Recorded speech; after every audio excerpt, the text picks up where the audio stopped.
Would you like to see a recap? No.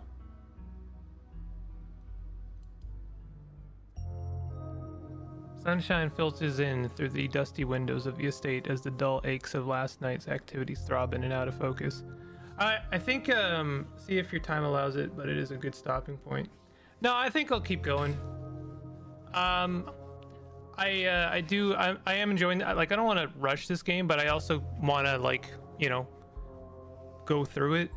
I have to say, I am looking forward to, I mentioned this yesterday, but I have been thinking a lot about Citizen Sleeper and, like, narrative heavy games, when they really kind of, like, you know, dig into your bones a little bit. They're so good. I really enjoy narrative games for stream. So I am enjoying this. I'm also looking forward to doing other stuff like after this. So I'm good to keep going. I don't think I'll end up doing anything tonight. So, and even if someone RSVPs right after stream ends, I can just grab a adventure off my shelf and run that and whatever. Not actually do any, you know, big brain thought into it. Okay. The estate as the dull aches of last night's activities throb in and out of focus. Where's Frou-Frou? You managed to survive a second night in the town of Scarlet Hollow.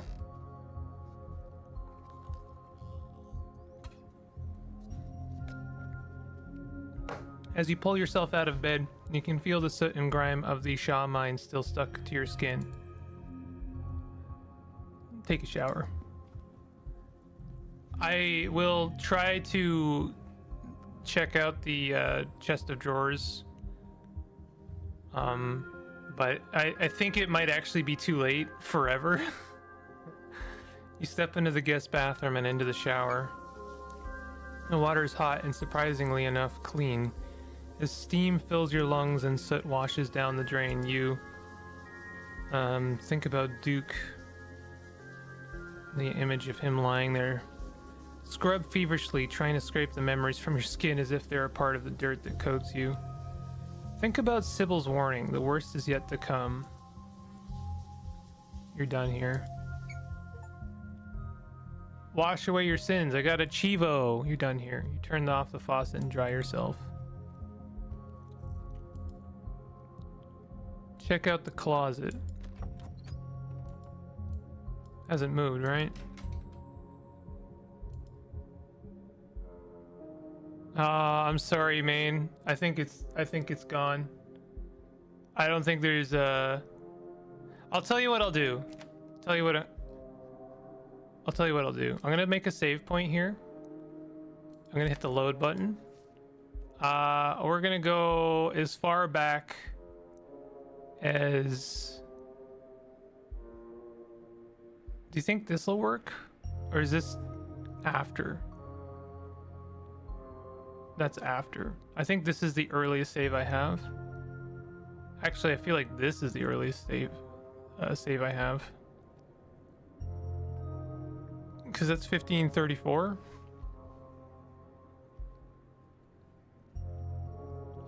April 20. No, that's 28th. So I'm looking for 27. Your first save was already past, Dustin. Wah. I'm sorry. That sucks so much. Oh well. A future playthrough. Message your group chat with Stella and Kanika. Morning, how are you guys holding up? It'll probably be a bit before you get a response. Look out the window. You hold your breath and approach the bedroom window. After finding that boot print and viscera in the garden yesterday, you can't help but anticipate something staring back at you. You breathe a sigh of relief. Nothing out there watching you, at least nothing you can see. I know this actual feeling like in real life, and it sucks. The kitchen white one, maybe if you still have the option to go to your room. Yeah, I thought about that. Let me try that. I'll make another save. I'll just save over this. And I'll try the kitchen real quick.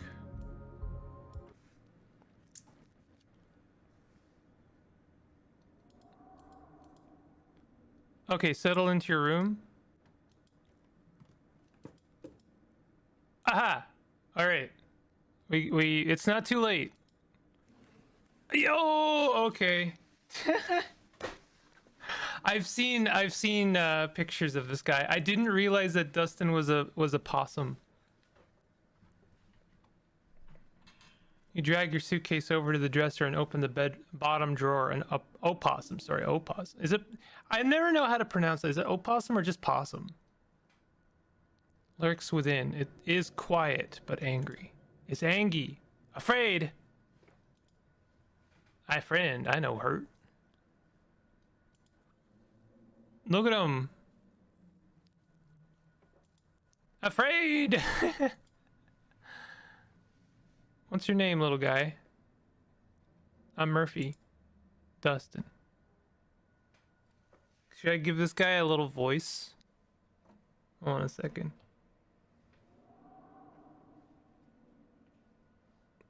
I'm working on a voice here. How's this? How's this voice? This is a good voice? Alright. Should probably say the O, but a lot of people don't.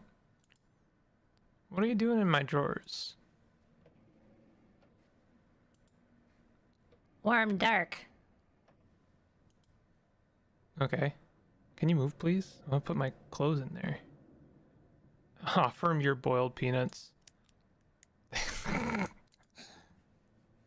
Afraid, death comes for Dustin. You close the drawer, you might as well leave Dustin be. You open the drawer, top drawer next, it's empty. As a good as place as you'll find to put your clothes in. You wonder if you'd have been better off keeping your clothes in your nice clean bag, but there's no going back now. Oh. Damn. Do you think there... I should have gone through the other ones. Hold on a second. No, don't load or save.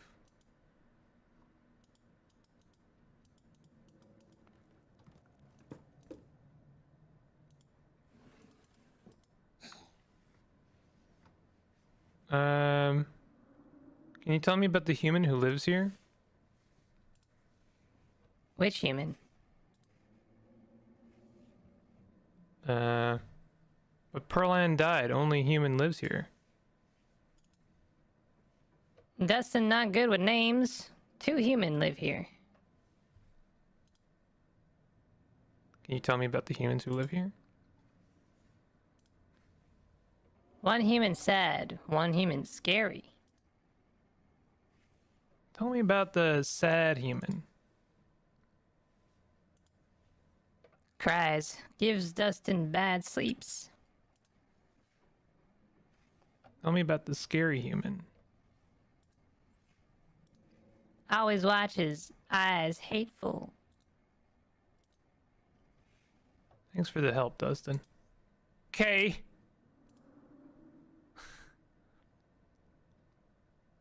Fashion your clothes into a nest. Oh, I got a Chivo for that.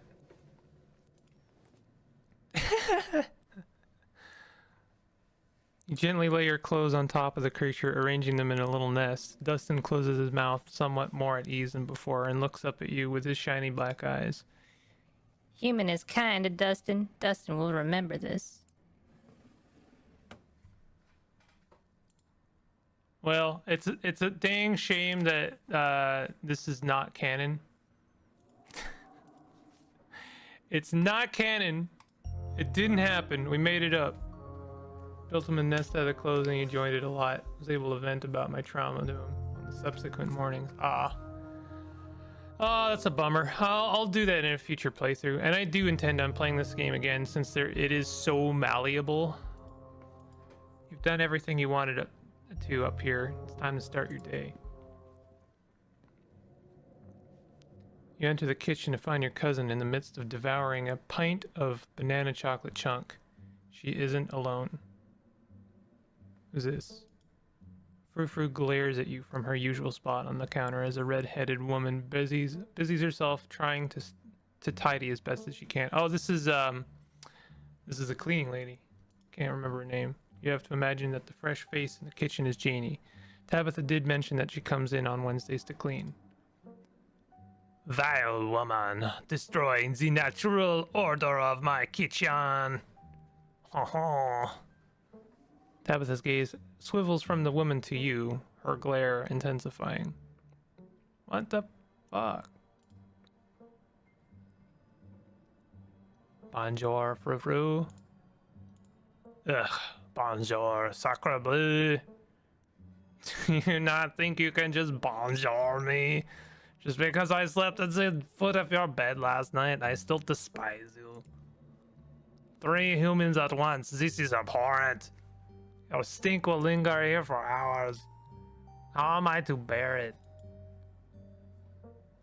I see. Talking to my cat again. Are you sure you didn't get hit on the head last night? You don't say good morning to your pets. I always make sure to talk to my farm cats and alpaca like they're people. To me, they kind of are. You must be Janie. Tabitha mentioned you'd be coming in today. I love your frou-frou voice, and thanks. It's really bad and stereotypical France people, but fortunately, it is like societally acceptable to be rude to French people, so I guess I can get away with it. I don't know. Also, I live in Canada, and we have Quebec, so I you know, no shortage of harbored animosity shared there.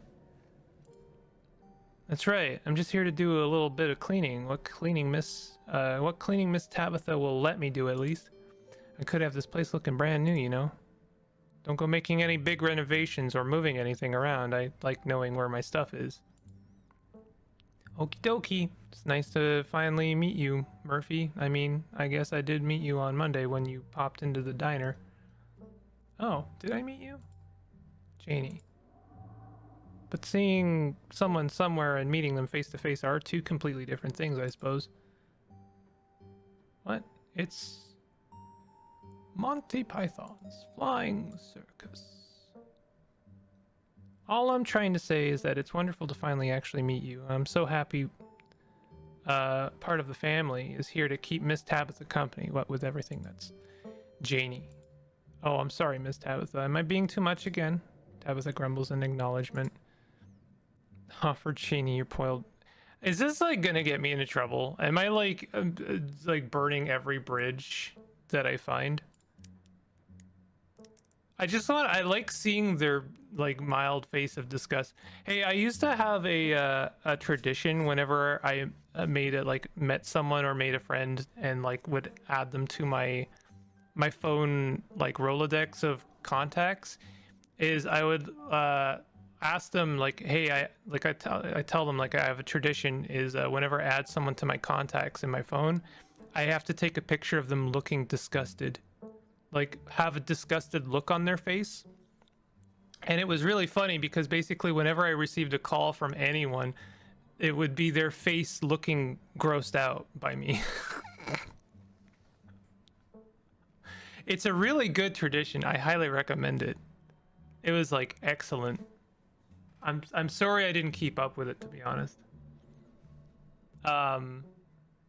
But I think it's similar here. Is I just kind of I love that the developers were like meticulous enough to add in a little face of concern every single time you offer a boiled peanut. I think that Tabitha's the sad human in Dustin's POV, to be honest, after the cutscene from last night. Yeah, I mean, I thought that was pretty obvious. Wayne, wait. Yeah, and Wayne is the scary human. I have to assume that is true, right? I don't think that God, I've forgotten her name already. Janie is either of them. Wayne is actually living here, not confirmed at my current progress. Thank you so much for your generous offer, sweetie, but I'm afraid I'll have to pass. I had a really bad experience with boiled peanuts once in the summer of, I think I was 17. Well, let me think. 16? No, it was definitely 17. Anyway, my husband and Tulip and I were on the road trip to Blowing Rock, and Murphy, where did you even get those things? Oh, are we having ice cream for breakfast? Can I see Tabitha Payne from across the room? Is that something that's gonna happen? I'll have no sass from you today. They apparently had to take that little girl's foot for last night. Oh, why would you? Why? Why? Why are you doing that? Why are you starting the day with amputate? Oh, this is episode 3. Hold on, let me get the content warning here. Oh, sorry. Amputation.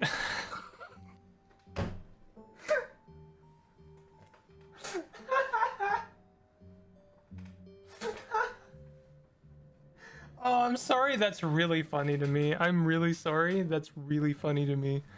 Yo, I'm really sorry. That's really funny to me. The first content warning for episode 3 is amputation. I'm sorry. Listen, I'm sorry. I wish I could be better. I'm flawed as a human being. I am not a good human being always. Other content warnings, child amputation. Unreality, hanging, implied parental abuse, mild jump scares, substance abuse, disturbing imagery and situations, stalking, auditory gore, murder.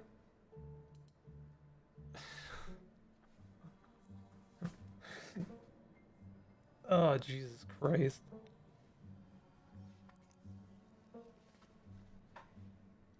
Why would why would that?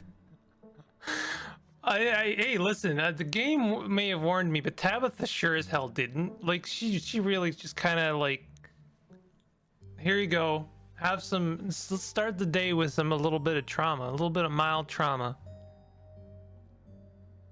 That sucks though.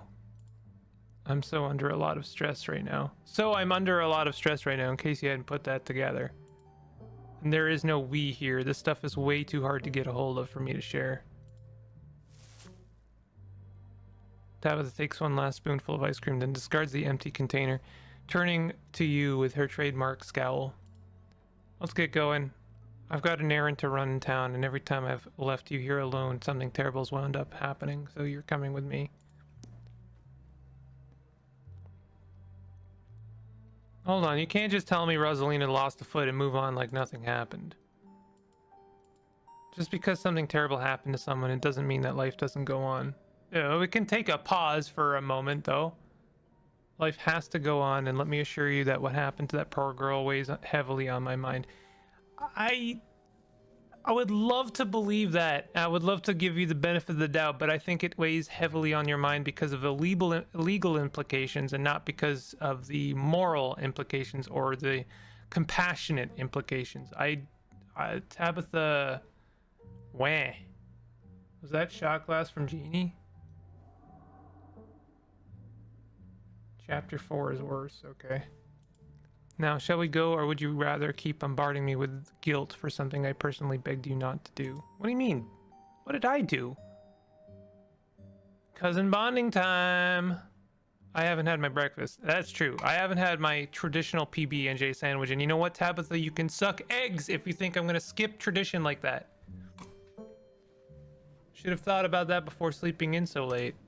Janie, lock up when you leave, please, and don't go rearranging anything, I'll know. Ready to leave, Janie approaches from the far side of the kitchen. Tabitha remains between the two of you, impatiently tapping her foot. Before you go, I heard about what happened last night. I mean, I heard about it before Miss Tabitha mentioned it just now, and then I heard it again. I just wanted to say that I'm sorry that you got caught up in that. I'll be praying for Oscar and poor little Rosalina. They're such sweethearts. She's implying that it's your fault Rosalina got hurt because you were saving Alexis. Well then, you know, okay, but like, that's a shitty implication because if we hadn't done that, then Alexis might be dead. And then whose fault would it be? Then it would be Tabitha's fault that Alexis was dead, right? Like, this was the good I know everyone else knows this, but like, I feel like that it's just like, let's look at this in the weirdest, shittiest way possible. Like, everyone survived that situation. That's the good news. The fact that she lost the foot is actually like, that sucks, but it's like way better than Tabitha just be like that. Tabitha just be kind of a Jerk. Couldn't have happened to nicer people. Have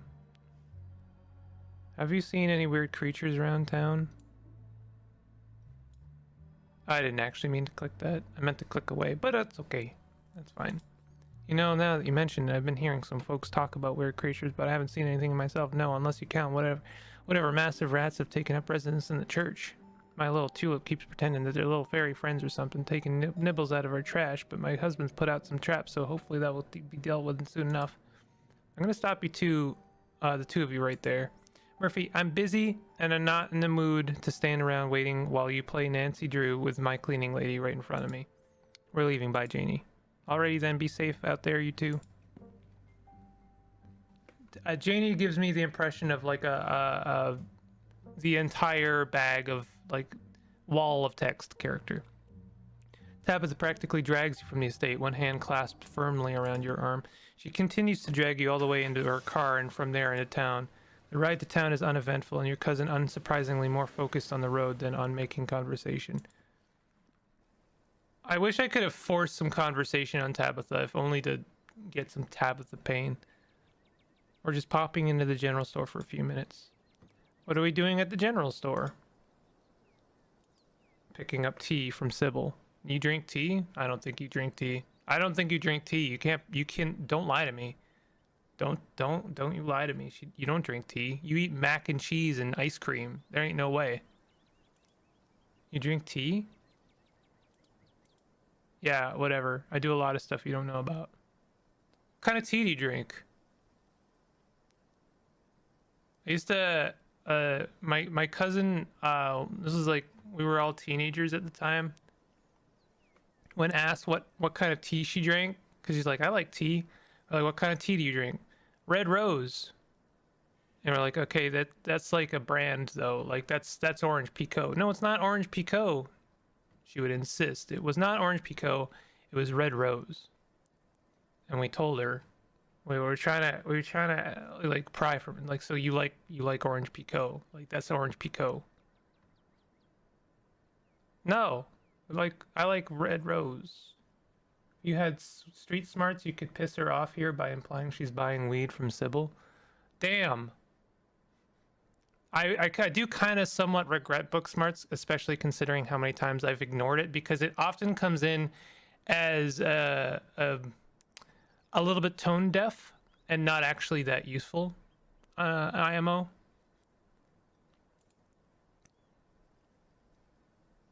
Shouldn't we be solving a mystery right now? A mystery? What mystery? The events of last night are pretty cut and dried. We had a seizure and a vision. Like, come on. Is it more believable that the Shaw mine collapsed because of mysterious unseen forces, or is it more believable that it collapsed because it was a condemned mine that was unsuitable for human beings? People like Stella turn to conspiracy theories and the supernatural because they can't handle the truth. That our world is ruled by chaotic forces that don't follow any kind of logical pattern. I mean, I'm on board here, honestly. I think that that's true and fair. But also, we saw creatures, weird creatures, also Wayne, like a couple of times. It's a little bit impossible to ignore those things. Bad things can happen to good people suddenly and for no reason. You can choose to accept that, or you can live in denial.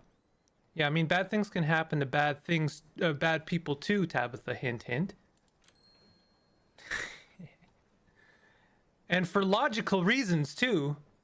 You and Tabitha turn as the door to the general store bursts open. A flustered Kanika exits, shouting behind her.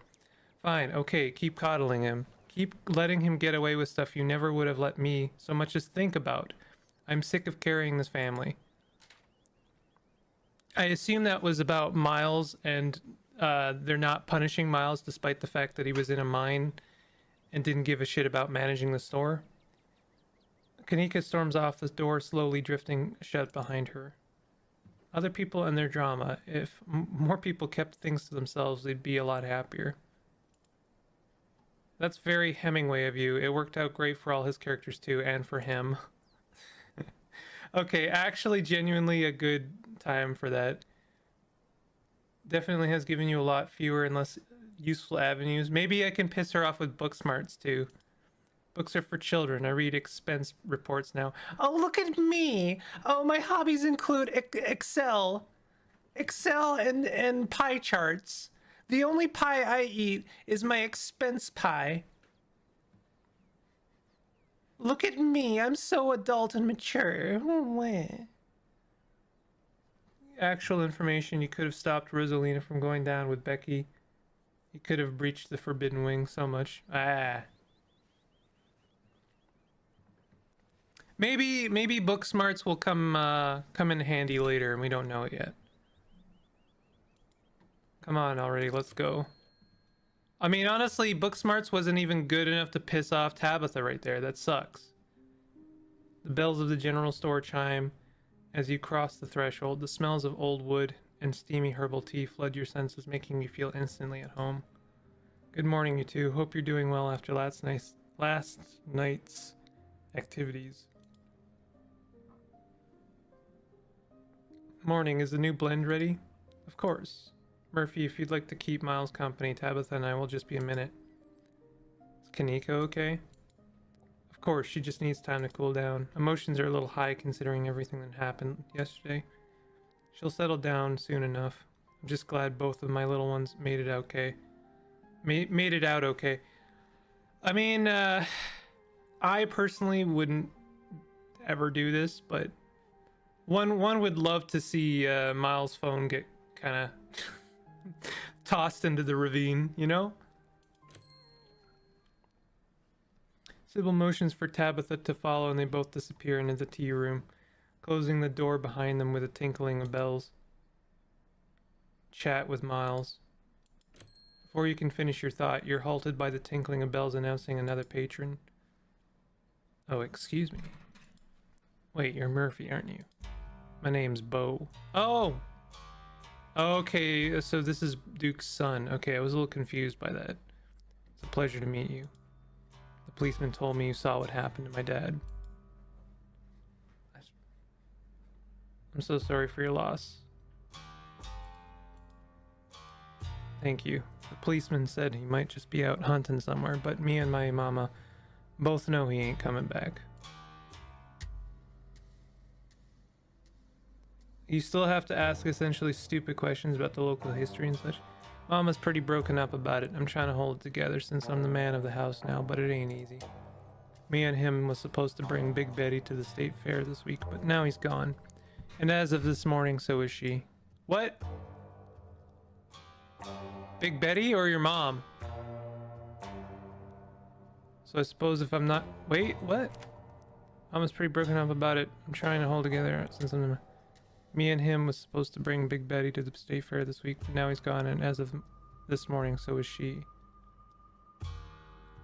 Okay, I think it's Big Betty that's gone, and I think probably she got dustlinged.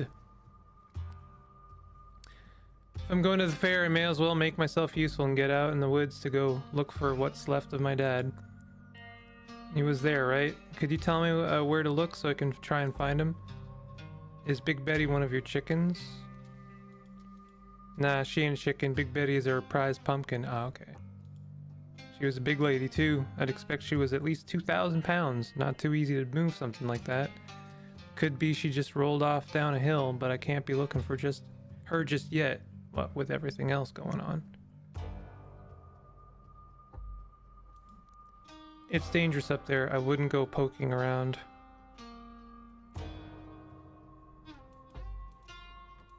I ain't a stranger to what these hills have to offer. Daddy always said I wouldn't have nothing to fear so long as I learned how to use my fists, so he taught me how to do all that.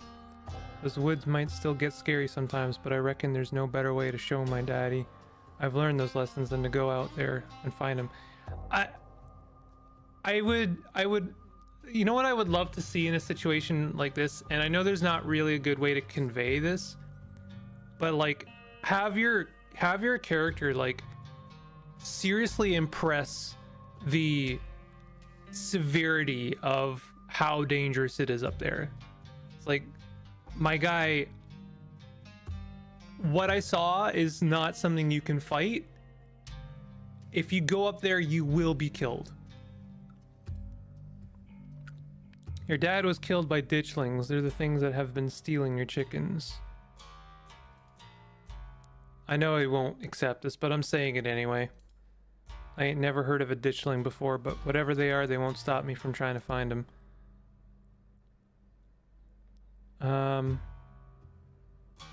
Have you seen anything strange on the farm the past couple of days? Not really, no. But I've been awful busy with everything that's still been happening. Them chickens keep disappearing, though. I can't tell you where he is. It's not safe. See, this doesn't really impress the severity of the situation. Like, I'm telling, like, you freaking grab him by the straps. And you're like, trust me. Please trust me. You can fight me if you want, but maybe that's an option. That's what my mama said too, but I ain't got much else to do with my day. All the crops have been harvested and the chores have been tended to, so I may as well be useful. Thank you for looking out for me, Murphy, and please tell Miss Scarlet I'm sorry about her mama.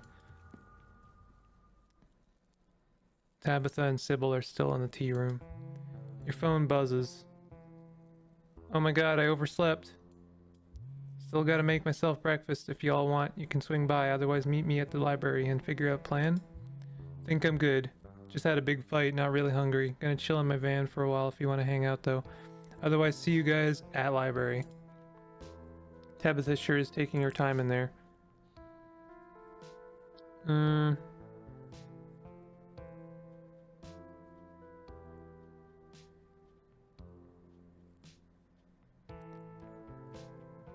Kind of tempted to see Avery.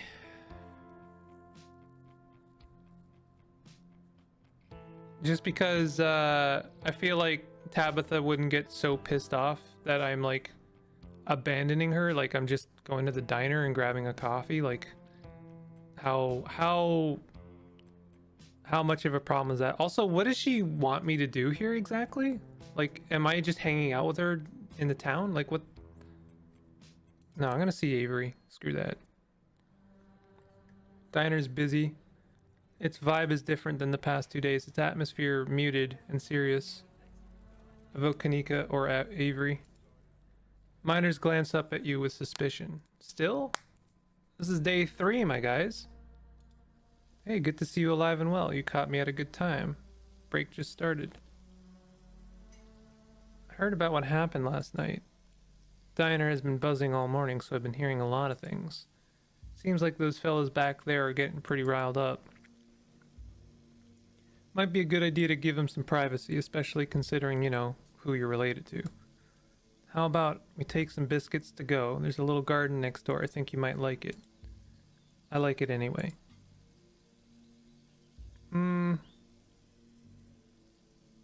Good idea. As long as there's biscuits, I'm there. Oh, there'll be biscuits, all right. What? No dialogue implying that I don't like biscuits because I said that I kind of didn't care for it that time? I am disappointed. The game is literally unplayable. 2 biscuits to go if you don't mind, Sal. Sour face cook nods. Sets a box on the counter. See ya, Aunt Winnie.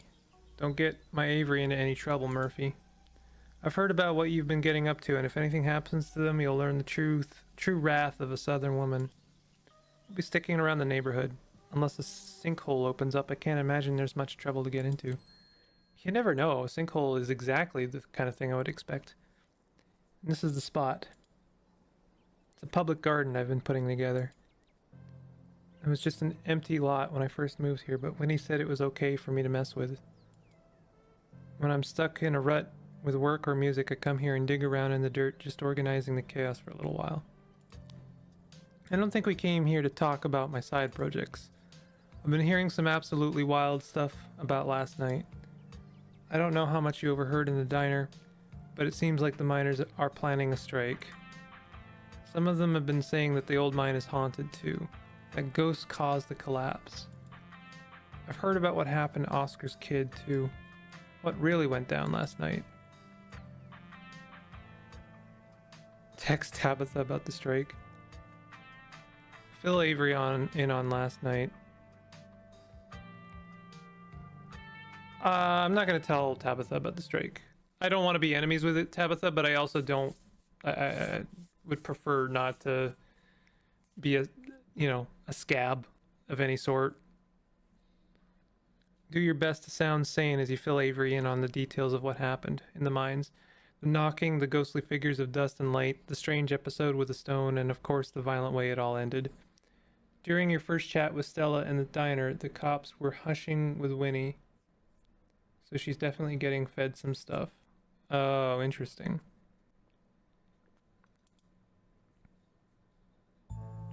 Holy shit, between this and all the stuff that happened in the woods, it's like this town personally has it out for you. Must be my scarlet blood, it's like a curse or something. Guess you should have stayed in Peterborough. Scarlet Hollow clearly has a bone to pick with you. Family, am I right? Sucks that just sharing genetics with somebody is enough to inextricably tie you together forever, even beyond the grave. I've enjoyed the challenge. Would it be bad to say that I've actually been having a good time this week? Yes, it would be bad. Two people, well, one person died and one person was hurt. It's not a good take. I've enjoyed the challenge. It's been fine though. I like to roll with the punches. Cool and collected, of course. I'm sure you're used to excitement living in Peterborough. No. But it's been a nice change of pace for me. Things are actually happening here. I mean, those things are awful, don't get me wrong, no question about that. I'm just saying, if anything else happens, come find me. I want to know about it. Just wish I weren't hearing about it secondhand. Seems like that's how I hear about a lot of things in town. Guess I should be glad I haven't been in the middle of all that, but I kind of want to know what those ghost miners looked like, you know? Want to have seen those awful little things that live in the woods. It's not like I'm hoping anything else happens, but if you get the feeling that it might, drop me a line. Well, why don't you come ghost hunting with us? Must sound like I've got a screw loose, but I swear this is just what boredom does to people. Anybody else would feel the same. Flirt, you want to trade places with me? Interesting. I think it's kind of natural to feel a little excited. The hell, their dialogue is so much foreboding. You're probably right. It's just part of being human, isn't it? I guess I should hope I don't find myself in the middle of something horrific, but if I did, I don't think I'd hate it. Quiet breeze passes over you. Want to come ghost hunting with us tonight? Me and Stella and Kanika are gonna ghost bust Oscar's house, I think around sundown. Yes, definitely.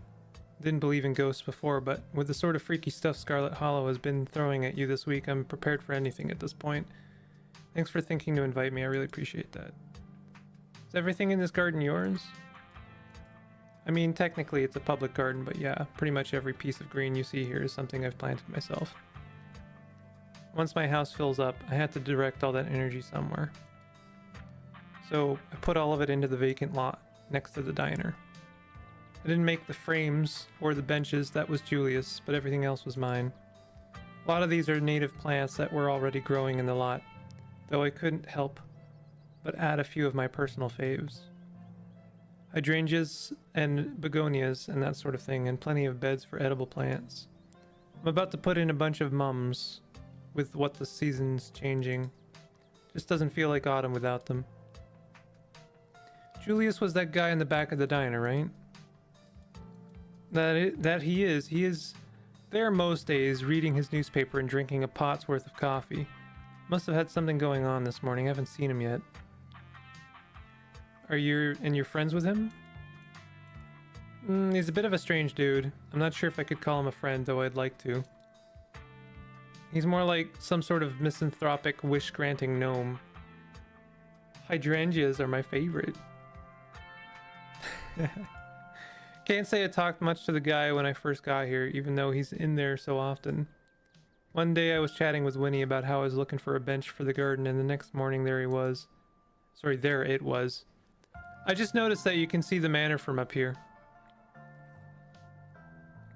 That really kind of puts into perspective how far it is to walk to town. I guess it literally puts things in perspective. A hand-carved bench sitting in the garden. I thought it must have been Winnie. But that day I saw, when I brought Julius a coffee, he asked me if I liked the bench. I said yes, and he grumbled, "Oh, you're welcome," before going back to his paper. He did it a lot after that. I mentioned something I needed to Winnie, and sure enough, the next day I'd be waiting in the garden. Julius and I talk a little more these days.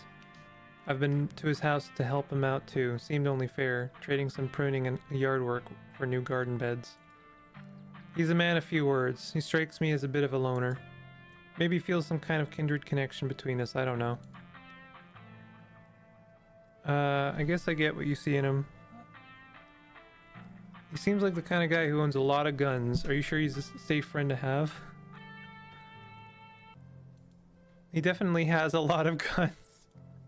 That's not exactly uncommon in this part of the world. I had to get used to that a while ago. Not worried. I'm on his good side, remember?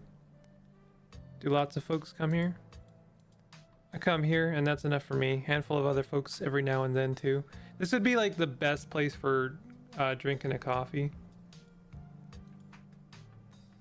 What kind of plants do you have at home?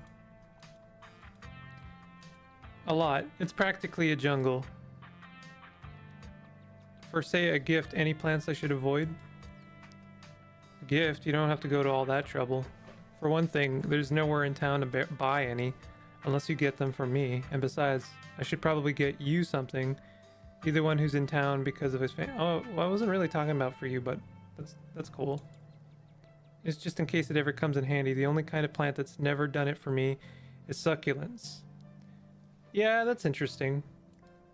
I need something that reminds me it's a living thing that with wants and desires, not a fancy kind of rock that I water every now and then.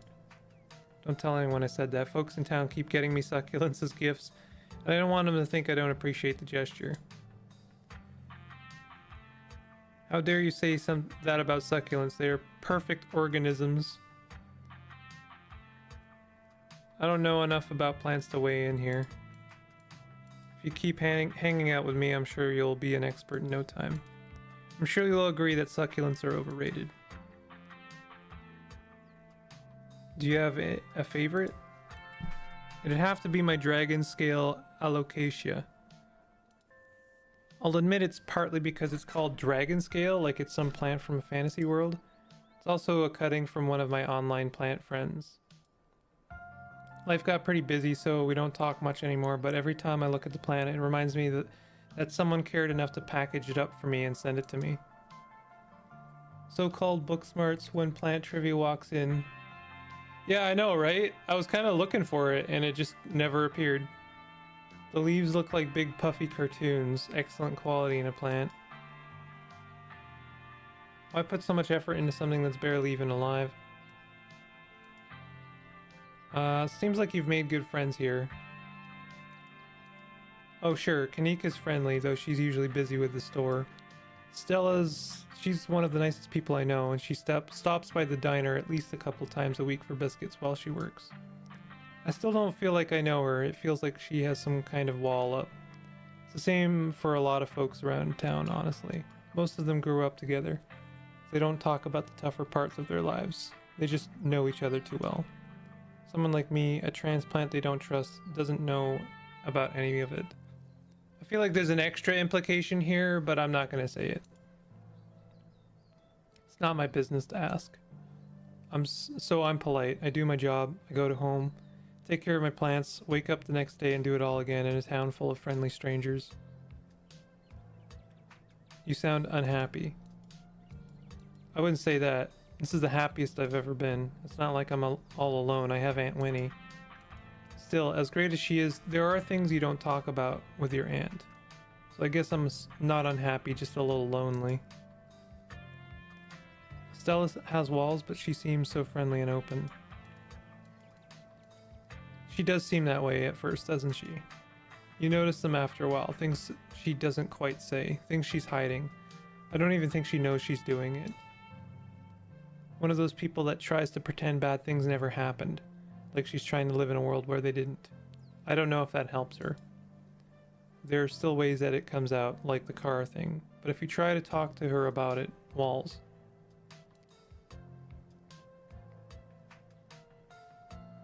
You seem to get along with Sybil. That's more of a business relationship. We only ever talk about tea. Maybe the weather if she's feeling chatty, so I can't say I actually know her.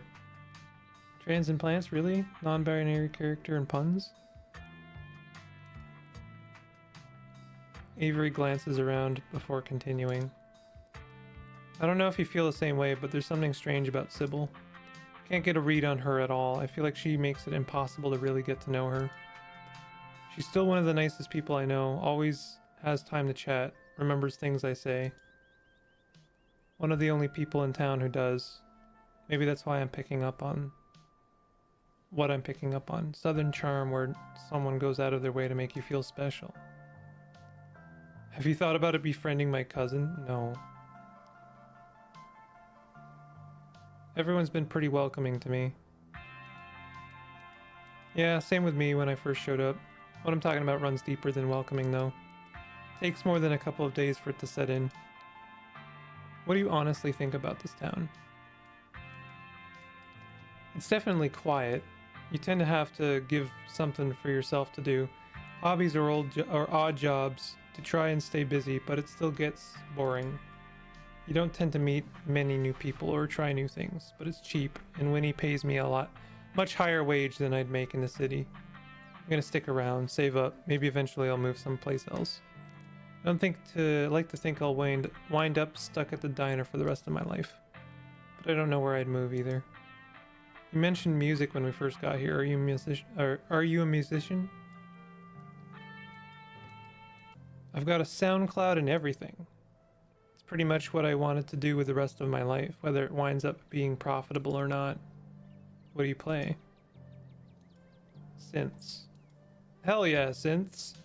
I've got 3 of them, and I have more, but I promised myself I'd only add to the collection when I'd mastered the ones I already have. Started with bass guitar though. Don't ask me why, the bass just called to me. I'd love to hear your stuff sometime. Thanks, I'll send you the link, but you'll hear some at the party this Saturday if you swing by. Crazy with how it handles information. I know I keep being in awe at you just having alternate events, but like, wow, yeah. Well, I can't speak to that because I've only done the one playthrough, but don't worry if it's not your kind of thing. I don't expect everyone I know to vibe with it. No pressure. Do you ever jam with locals? Play folk music with them? For sure. Every month the musicians in town get together for a song circle. It's one of my regular social events. I bring my bass and strum along. Julius is there with his banjo, even though it's a bunch of older country folks. They seem genuinely happy to see me there. I think they're thrilled that a young person is helping to carry on these traditions. I guess I'm like insurance that these songs and the way they play them aren't just going to vanish.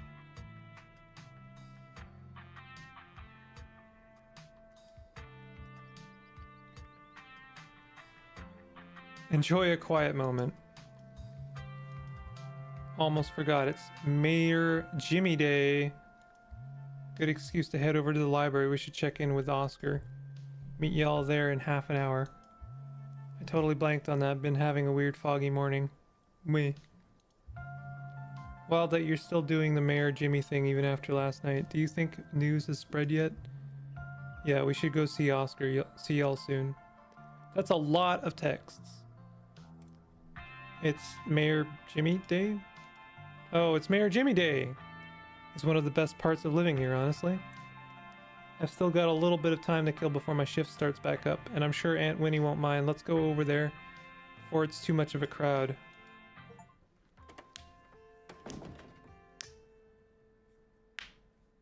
You and Avery make your way to the former town hall, now Scarlet Hollow's library. It's surprisingly busy. A small crowd is formed in the corner of the main foyer. Oh hey Murphy, and Avery too. The human who smells a breakfast.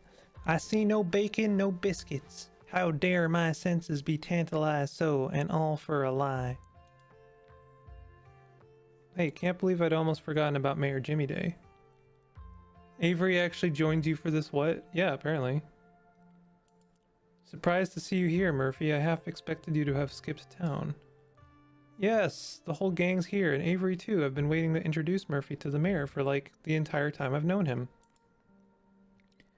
It'll be worth it, trust us. Alright, shall we? He's a dog! Damn. You can tell this dog is the mayor from the little sash and his fancy top hat. There's a regal air about him, almost as if he knows the position of authority he's been elected to. And unless you're mistaken, the serious man by his side is Deputy Franklin. Isn't this the, what's that movie? Memoriam or something? La Pulata? I can't remember.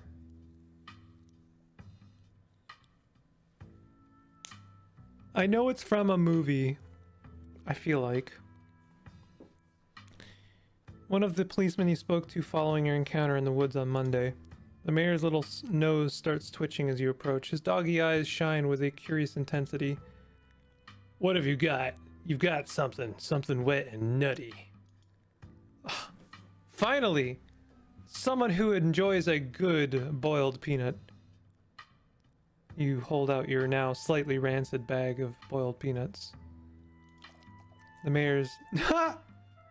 The mayor's nose twitches eagerly at their strong odor, and then he's on them in a flash, ripping through the plastic and devouring the soft-shelled legumes. Drop it, sir, drop it! Donate to a local politician.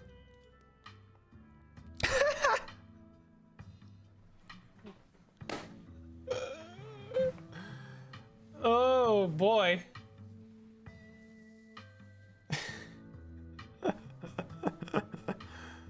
Oh, this is good.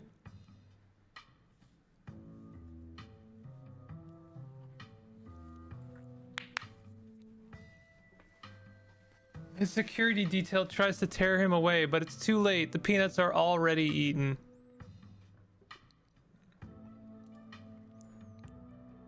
Thank you for the generous campaign donation. Oh hey, you finally got rid of those things. Thank God. You'd better hope those nuts settle well. If the mayor gets in any tummy trouble after eating your disgusting pocket peanuts, there'll be hell to pay. Why, I never. Now you see what I mean? Not so much as begging before he dove right for the snacks. Angry Gretchen face is... Mwah. Is security just a cop from Monday? Yeah, I think they said that. I like Angie Gretchen face. I've smelled those peanuts on you since day one, and you never saw me become such an animal over them. Did I not offer a boiled peanut to Gretchen? Good morning, citizen. I don't believe we've met. He holds out his paw as if to shake your hand. Shake his paw. It's lovely to meet you, Mr. Mayor. Take his little paw in your hand, but the burly security detail stops you. No paw shaking, only head pats and ear scratches allowed. I must apologize for my security detail. He has my best interest at heart, but he can be a little gruff at times. Aren't you Deputy Franklin? Mr. Mayor, something very serious going on in town. We need your help. No one will appreciate this, but I am gonna follow this route. I think no better moment to absolutely just like make everyone feel uncomfortable than to when it's revealed that the town mayor is a dog. Murmurs stir in the crowd behind you as you relay the danger to the mayor. Of course, the pet disappearances. I've been made aware of the situation. But what do you expect me to do about it? It's autumn. That's tourist season in Scarlet Hollow. I can't turn away the lifeblood of this town, not with the mine faltering the way it is. There was a mine collapse last night. We don't need any more news of disaster coming out of Scarlet Hollow. Do you understand? So you know there are monsters laying eggs in the local animals and you're just going to let it happen? Oh my goodness, this is such a bombshell.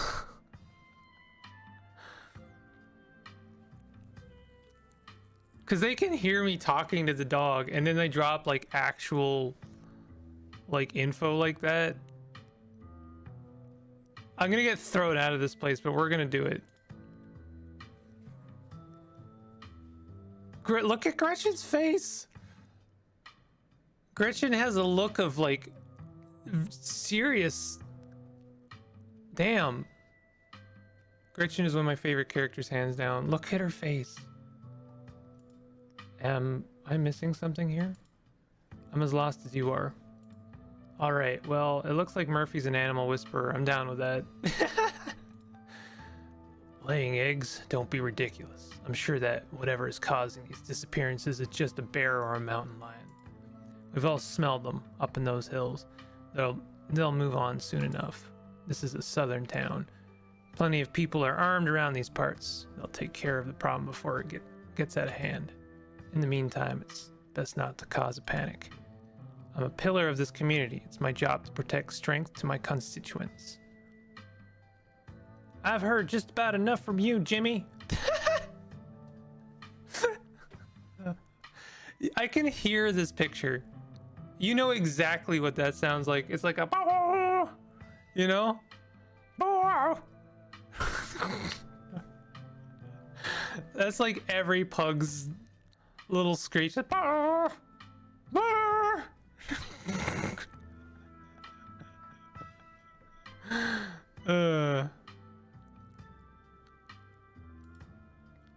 Look at you, putting on a show in front of your adoring fans while the dogs of this town are snatched up by monsters in the woods, hoping the humans will clean it up clean it all up for you. When are you finally gonna do something meaningful for the hairier citizens of Scarlet Hollow? Now, Miss Gretchen, there's no need. Scraps! Never would have let those things prowl the woods for so long. The battle for a breath between barkings. And yet you sit back, waiting for the humans to notice and letting more innocent dogs suffer. You know I almost lost my life to those things the other night, and my goodness, haven't you heard about poor Duke? Oh. Now, Gretchen, a lot of those were old dogs. It's fair of me to assume that you simply went to the big fair upstate. Don't you dare talk to me about old dogs!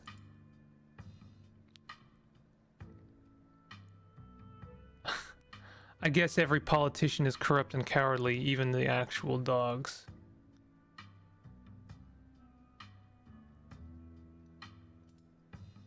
Oof. I mean, I feel it, honestly. Scraps would have been out in those woods at the first sign of trouble, tearing out the throats of any creatures who dared threaten the dogs of Scarlet Hollow.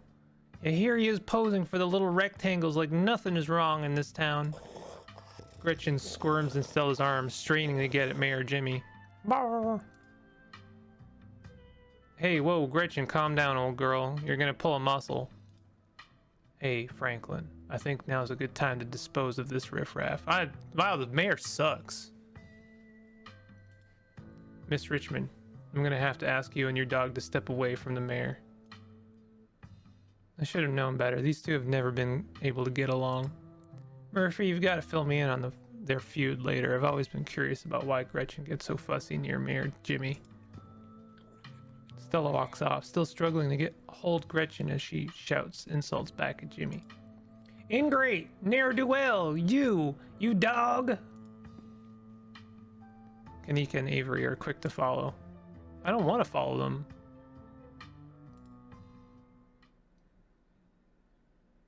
Bitch. It looks like everyone else is already talking to Oscar in the next room. Before you can catch up to your companions, you're intercepted by a nervous man with a cross around his neck. Oh no. This guy's already given me a vibe. I didn't mean to do that. Sounds like old Gretchen and the mayor may have some unresolved issues, wouldn't you say? I'm Pastor Daniel. I take it you're Murphy. Everyone's been buzzing around you. Or buzzing about you, sorry. I'm so sorry about your aunt, but I'm sure she's in a better place now. I doubt Perlan is in a better place. It sounds like she was awful. Let's not kid ourselves. We both know Perlan's in hell. Man, all of these are very disregarding of this guy's faith, and I kind of dig it. Talk to animals. The mayor is a huckster and a fraud. The bastard cares more about tourism than the fate of the town.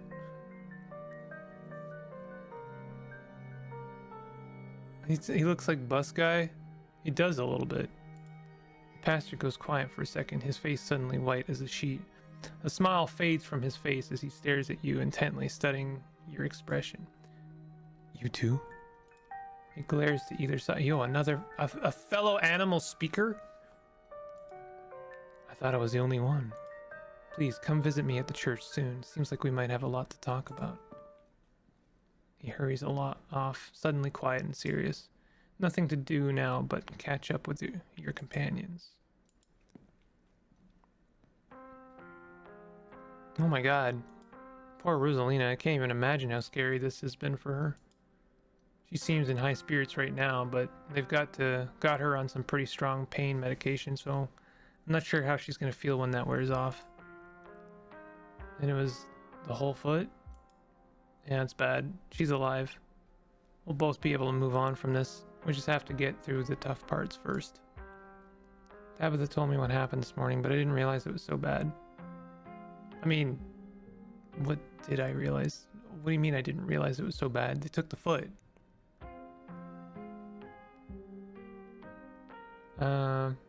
I've done more for her as such a martyr statement. Not a fan. Yeah, there was nothing left to save, they said. Sorry, can't think about it right now.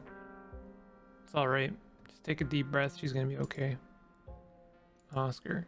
Sorry to cut our conversation short, but I better get going. I was only supposed to come back to pick up a few things, but then the hospital called and said there'd been a big bus accident on the highway and they need the buses.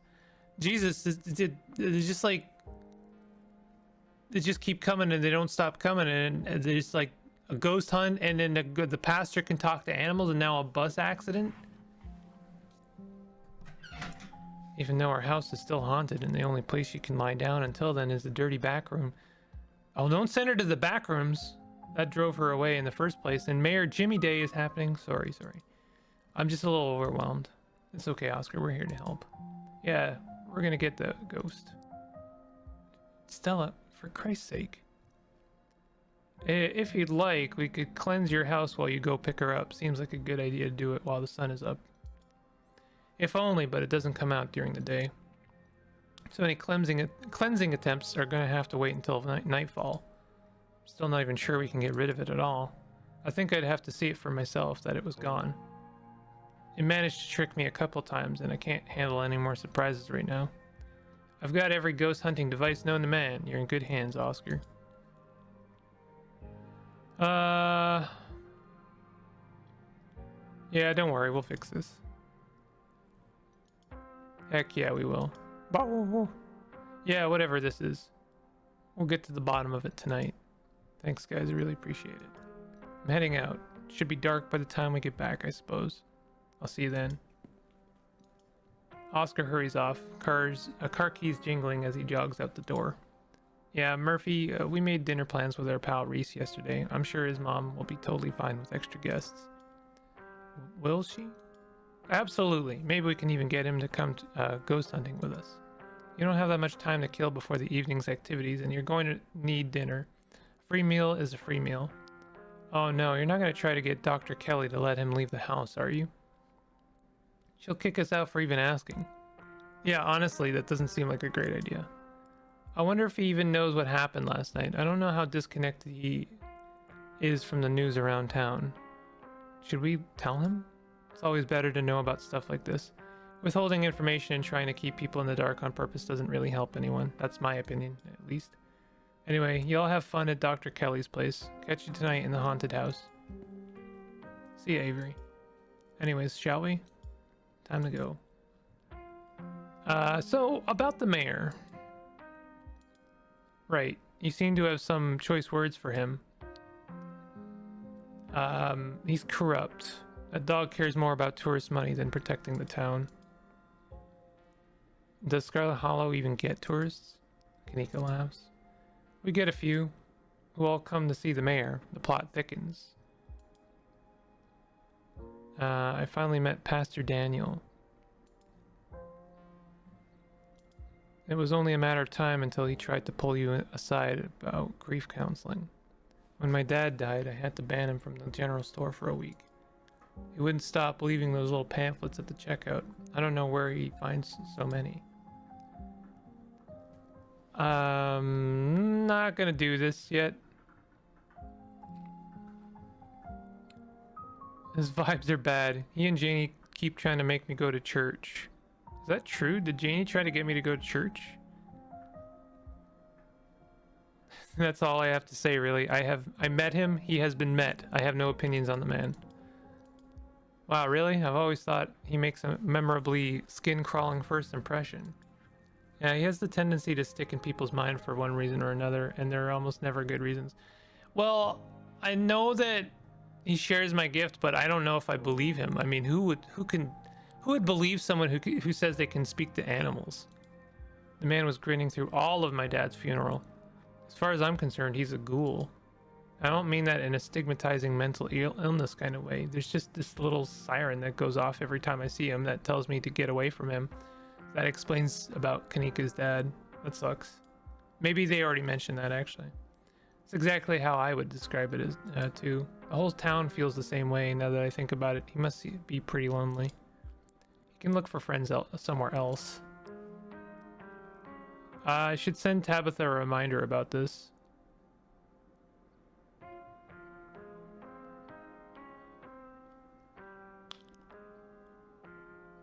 Sure. I'll do it secretly. If you had more dialogue with Janie, she would have insisted you should see her husband, but Tabby didn't let you? Interesting. You discreetly shoot your cousin a text reminding her about evening's ghost hunt. Stella and Kanika will find out about it if she actually shows up. Head to Reese's. Alright, shall we head out? The three of you leave the library for an early dinner at Reese's. You find yourself in front of what must be Reese's house. A cold hesitation grips you as the building looms over the hilltop. Though it's only early afternoon, it feels much later, the sun already sinking behind the tall mountains that surround Scarlet Hollow. Wait, Stella, before we go in there, you told Murphy about Reese's situation, right? What, his art?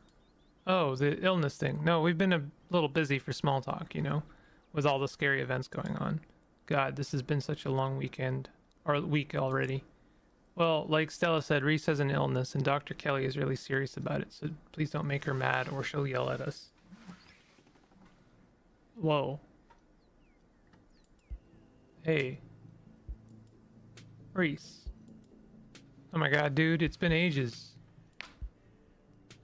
You must be Murphy, right? Stella told me you were coming.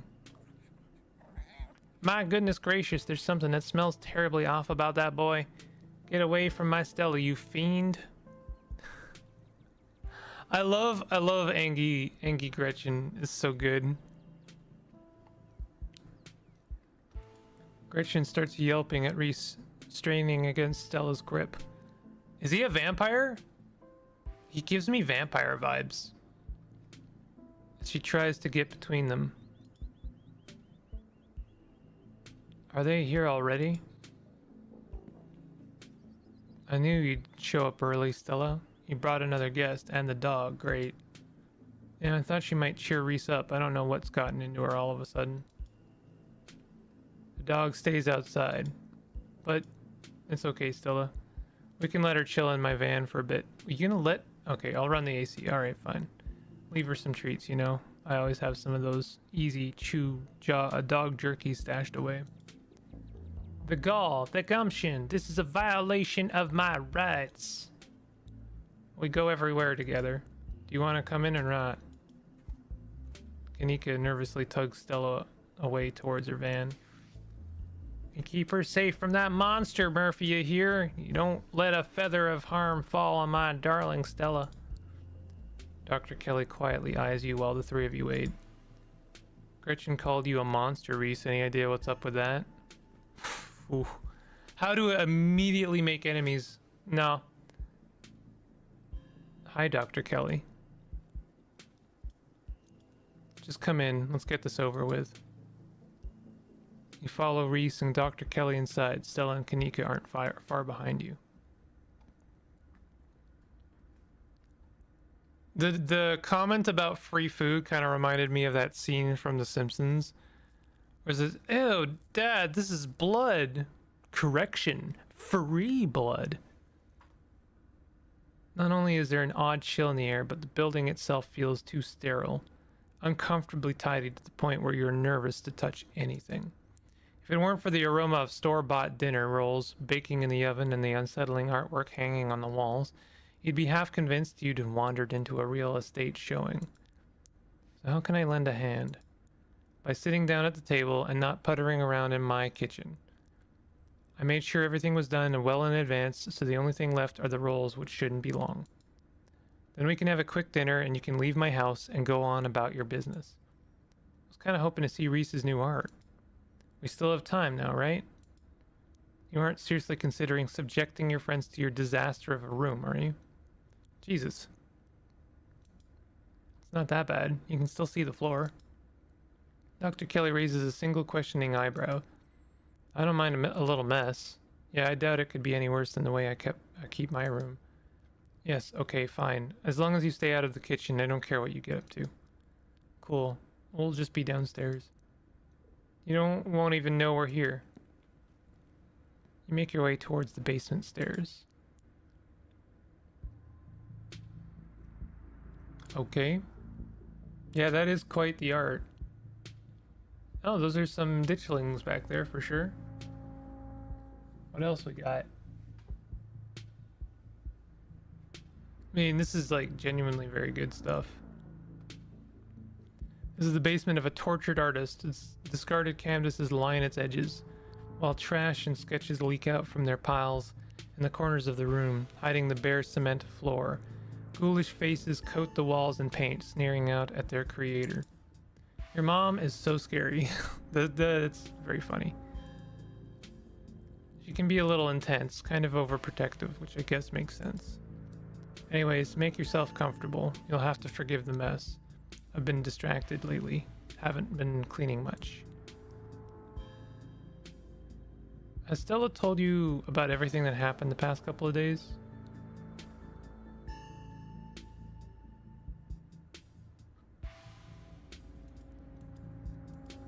Every detail. I wish I could see some of it myself, but you know. Gestures in futility towards the walls of the basement. Are you sure you can't just sneak out one of these nights? The doc isn't keeping me prisoner here, Stella. I'm sick, you know that. I'm sorry, man. I didn't mean to. There's nothing to apologize for. I appreciate the effort, really. There's just nothing you can really rescue me from. That die's already been cast. We were talking about the past couple of days, weren't we? Do you have any thoughts on the ditchlings we've been seeing? Yeah, they've been coming up to my window at night. Really? Is that why you texted me that they looked like something out of your nightmares? I thought I was hallucinating. I hadn't put it together that we might have been seeing the same thing until just now. I've been sketching them, actually. Tell me what you think. Pulls out a sketchbook from one of the piles in his room. That's exactly what I saw on my way home last night. Does it mean, what does it mean that they've been lurking around here, though?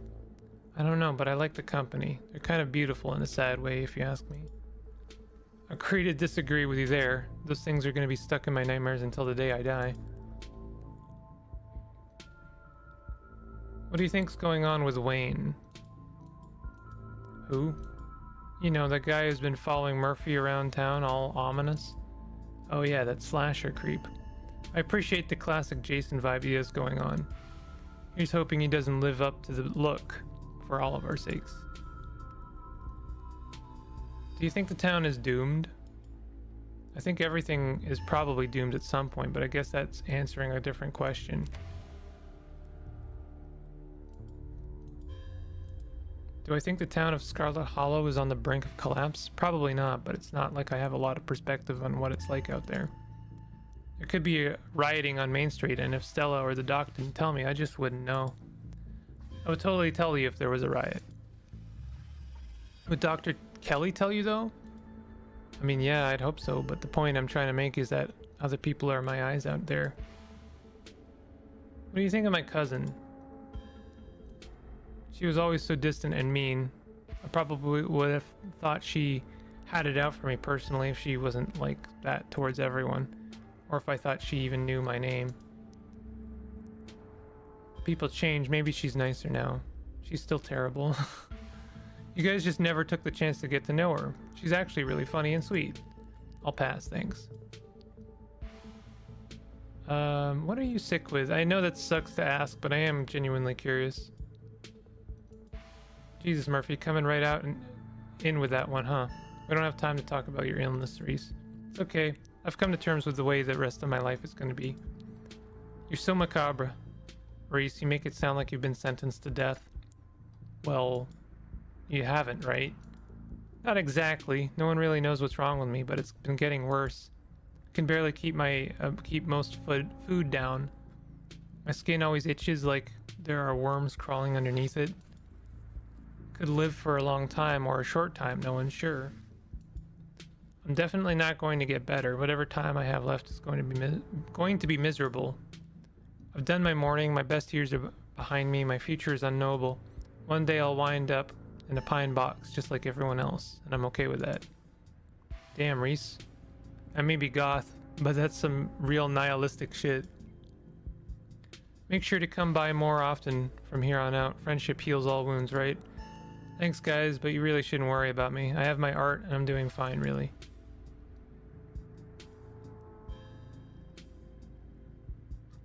There must be something the doctors can do for you.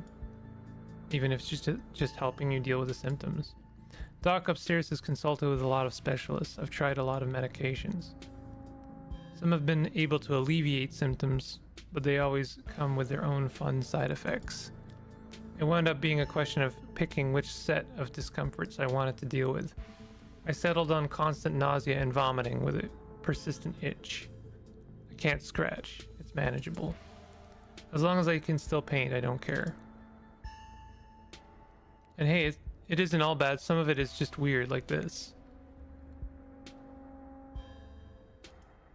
Reese pulls on the skin of his arm. It stretches unnaturally. Hyperelasticity. Kind of cool, right? Does that not hurt? Nope. Feels fine. Like I said, it gets itchy under the skin sometimes, but I don't know if that's the elasticity, the medicine, or some other part of my condition. Your art. Oh, look at that. Book smart. Stella with that Roblox man face. Real Goya Black Period vibes with a healthy dose of bigsimple. That's the Polish artist, right? That drew like pictures of hell. Thank you, I think. Yes, that's a good thing. And thank you, I really appreciate it. To be honest, I don't know much about art history. It's not exactly a popular subject in tiny K-12 rural schools, so my arts education was lacking. I'm working in the dark as far as influence. And you're doing great, man. You know, you could gain a real following if you ever posted these online. Yeah, that's a real content grind set. Nah, I think I'm okay sticking to sparsely populated late night live streams. That's all the social media I can handle. I don't know how you do it, Stella, having to exist in front of all those people all the time. Knowing some version of you lives in their heads. Knowing they expect something out of you that you might not be able to give them. Okay, but if the only time you ever put your art on display is on a live stream during ghoul hours, when am I going to be able to see what you've been working on? Tell you what, when I die, I'll leave you my paintings, then you can see them all. Maybe they'll be worth millions since I'll be dead. I'll be able to rest easy knowing someone had retroactively given my life value.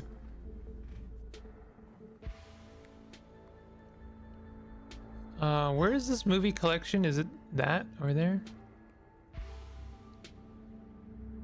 That's quite a movie collection you've got. Got any recs?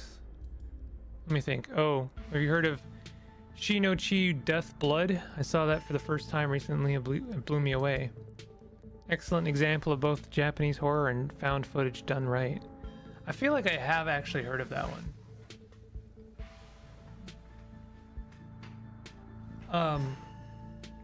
Can't remember if that's the one where someone's wandering through their house. I don't know. We could even put it on after dinner if you guys are interested. Damn, I would usually be down for that, but we've got to head over to Oscar's after this. We promised we'd ghost bust his place. He apparently has been dealing with a bad haunting. And I feel like we should really be there for him tonight, considering everything that's happened. He and Rosalina both need our support right now.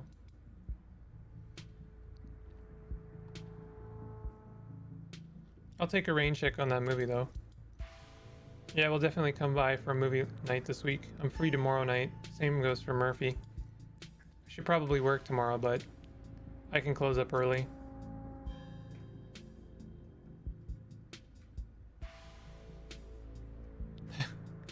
Want to come ghost hunting with us tonight?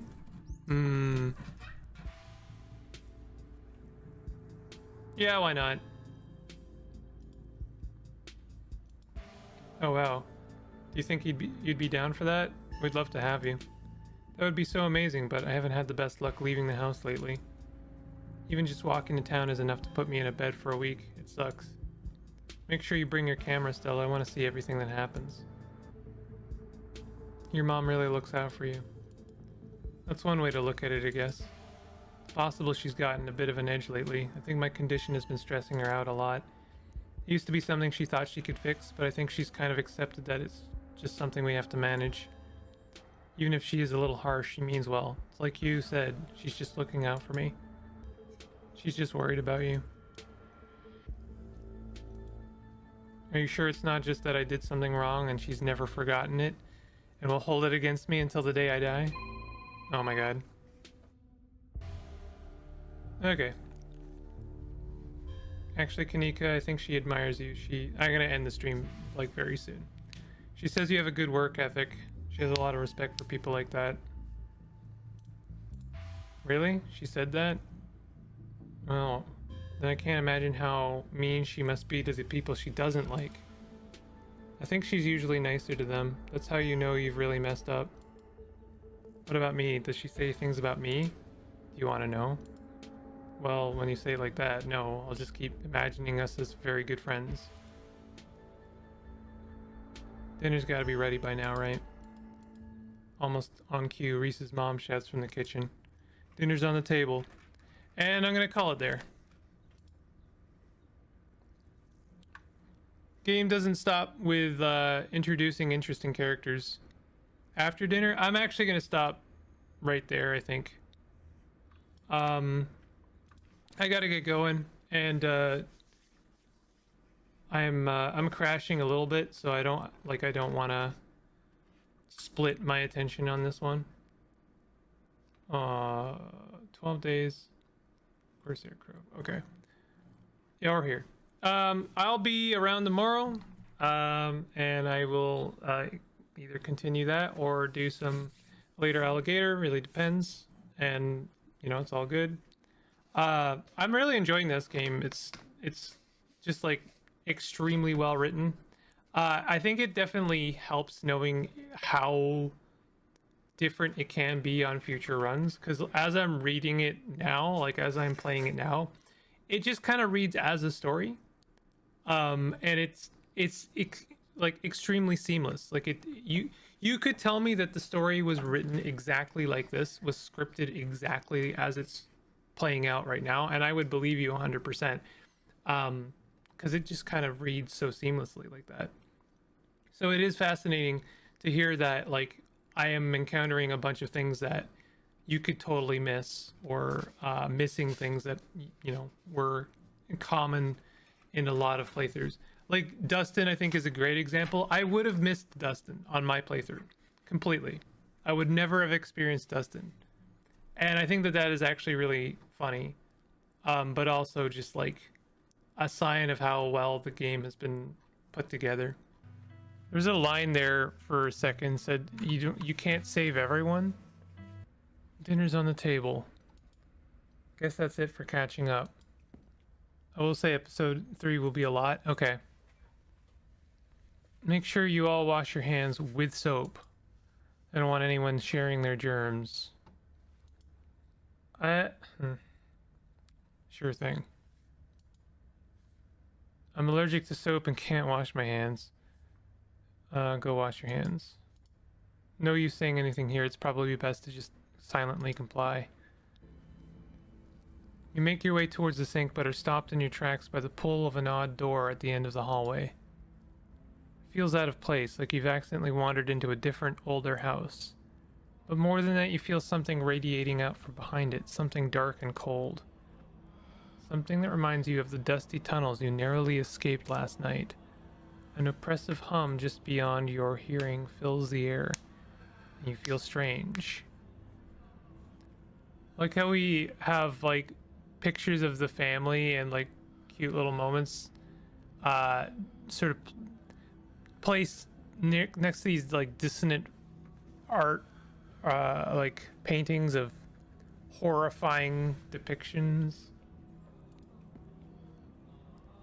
You're compelled to approach the door, drawn in as if hypnotized. Oh my god.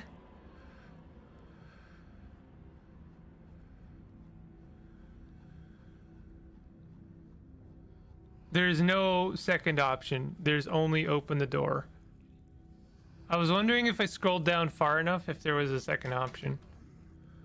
Before you know it, the doorknob is turning in your hand, your heart full of both deep dread and a compulsive need to know what might be on the other side. What do you think you're doing? Well, looking for the bathroom? So you passed by the open door that's clearly a bathroom and went snooping around? Come on, get washed up. Everyone's waiting on you. I think they want you to open the door. I think so too. Return to the door. She won't let her interrupt you. You need to know what's behind the door. Oh, no, you don't. Come on, wash your hands and sit down.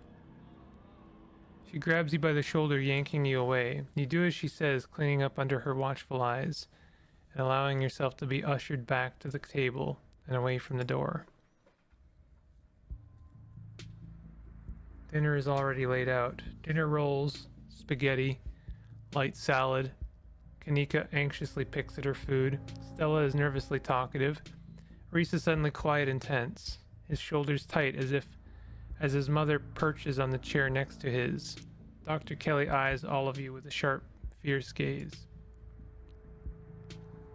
She sits opposite you at the far head of the table, her features silhouetted against the light of the setting sun in the window behind her. She's the town doctor. This dinner might be a good opportunity to question her about recent events. Pills.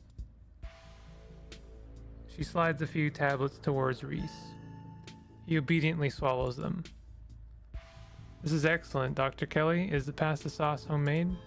No, it's from a jar. I work too many hours to make my own pasta sauce. Well, you have excellent taste in brands, and if you ever want any tips on easy home-cooked pasta sauces, you know I... No thanks, Stella. I have the internet if I need recipes. Thanks again for having us, Dr. Kelly. We really appreciate it. Why are we here again? Have you ever heard of factitious disorder? This seems dangerous, but I'm gonna go for it since it's the only thing that Book Smarts is really kind of injected that feels relevant to the story.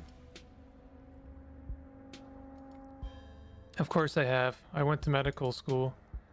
What's factitious disorder? Silence falls over the dinner table. It's where someone pretends to be sick or makes themselves sick on purpose. Or does it have to do with someone else? Or does it to someone else? Oh. Great dinner rolls. Yeah, that's like the most awkward thing you could possibly bring up, I think. I didn't make them, I just put them in the oven. Silence returns. Seconds feel drawn out like minutes. Aside from Reese's mom staring down the table, nobody's making eye contact with anybody else. The danger. You're a doctor. Where were you last night when Rosalina got hurt? You see any weird hairless creatures scurrying around? Has anyone come in suffering from hallucinations? I think that's a fairly innocuous question comparatively to the other ones. I'm not at liberty to discuss private medical information. Are you sure? Not even a little bit? It could help our investigation into the strange going-ons. It's not like you have to name names. Investigation into what? The mind collapse? I think this is best left to professionals, Stella, not someone who runs around in the woods with a camcorder. Judging by the police response so far, Dr. Kelly, I don't think it is. We saw some stuff down in the mines last night that I struggle to explain. Maybe if we knew if there were any miners suffering from hallucinations, we could just rule it out as a gas leak, but you were in an abandoned mine. Chances that you were huffing something dangerous and hallucinatory are through the roof. Leave it at that and treat it as the tragic accident it was, not like some kind of mystery to unravel. Have you seen any sick animals lately? She's gonna say she's not a vet, but we're gonna go through it anyway. I'm a doctor, not a vet. Wow, who'd have thunk that was the response? Didn't someone come in with a sick cow last week? Yes, but it's not like I examined the thing. I told them what I just told you and sent them on their way. You said it had lumps. Sure, it had lumps, but I assumed it was suffering from some cow disease. It's not something I've done much research on. I don't know how normal it is for a cow to be covered in lumps. Doesn't that sound like ditchlings? Are no farm animals safe from their devious clutches? Stella, not the time. Dr. Kelly and Stella's footage. It looked like there was something pupating inside one of the Duke's chickens. Inside of Duke's chickens. I bet those were the lumps on the cow. You really should have taken a look. You could have made discoveries previously unknown to the scientific world. Or I could have spread some new horrible disease to my chronically ill son. Why do you have to put it like that? In front of him, no less. Like, he's right there. I'll leave these disorders to someone else. The more you talk, the less you feel like you're having a conversation, and the more you feel like you're treading on eggshells. Have you seen any strange illnesses spreading around town? What? No. Are you sure you haven't met with any miners who have had unusual symptoms? Anyone who seemed sort of drippy or strangely ominous when they talked? Sorry to pry, just doing my due diligence. Absolutely not. I've barely seen so much as a runny nose, which is a good thing. If you're so concerned about the mine, why don't you just have Murphy ask Tabitha? I have no interest in violating HIPAA for your weird little investigation into nothing. Do you know Sam Wayne? I'm going to avoid those two other questions until I've done the other less invasive ones. Dr. Kelly takes a moment to think. No, it doesn't ring a bell. Someone you know? You're lying. She's lying. Oh, wait a minute. That's not the button. Oops. That was the Dustin button. Someone's been following Murphy around. Super mysterious guy. We have reason to believe he might have caught some kind of weird illness at the mines. He definitely looks like he could use medical help. So please let us know if he shows up or anything. If there's someone harassing you, you should go to the police. This isn't any of my business. You are extremely incompassionate.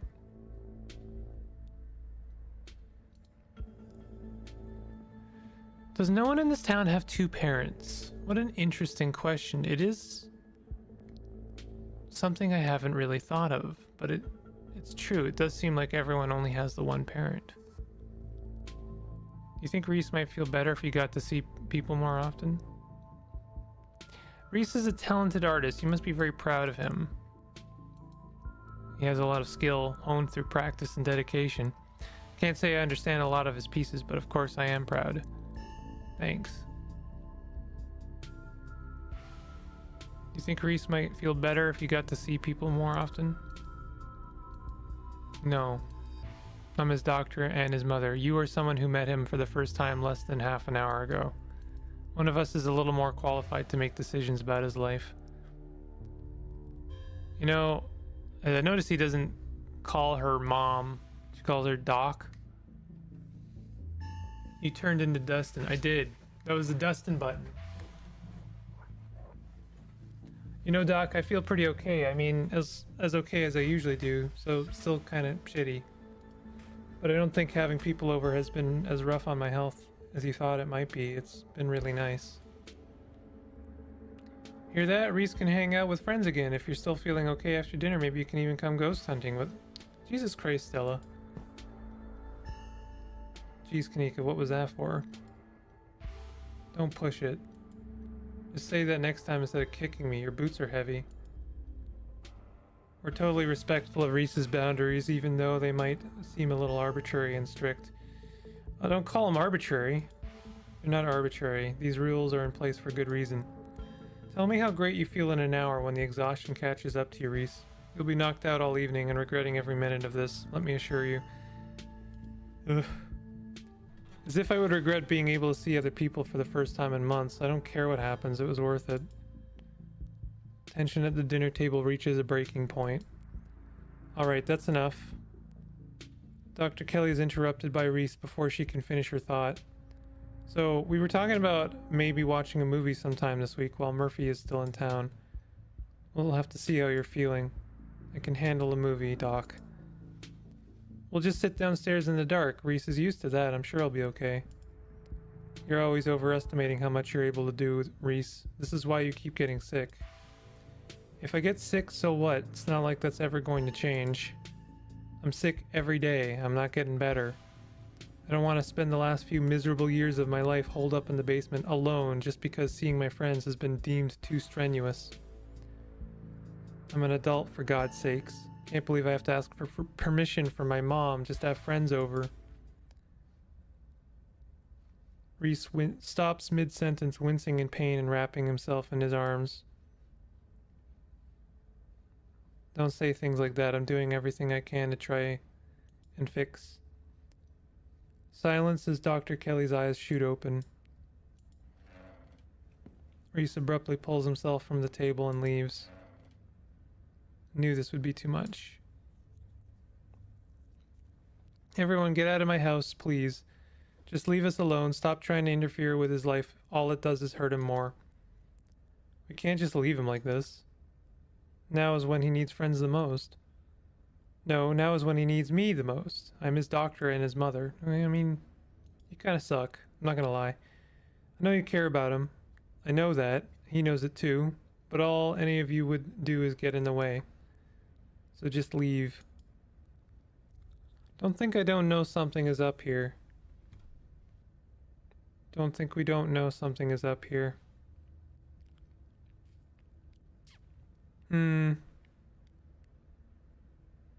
What an interesting distinction. The fact that there are two options here is very interesting to me. Like, if I say we, it does kind of implicate all of us.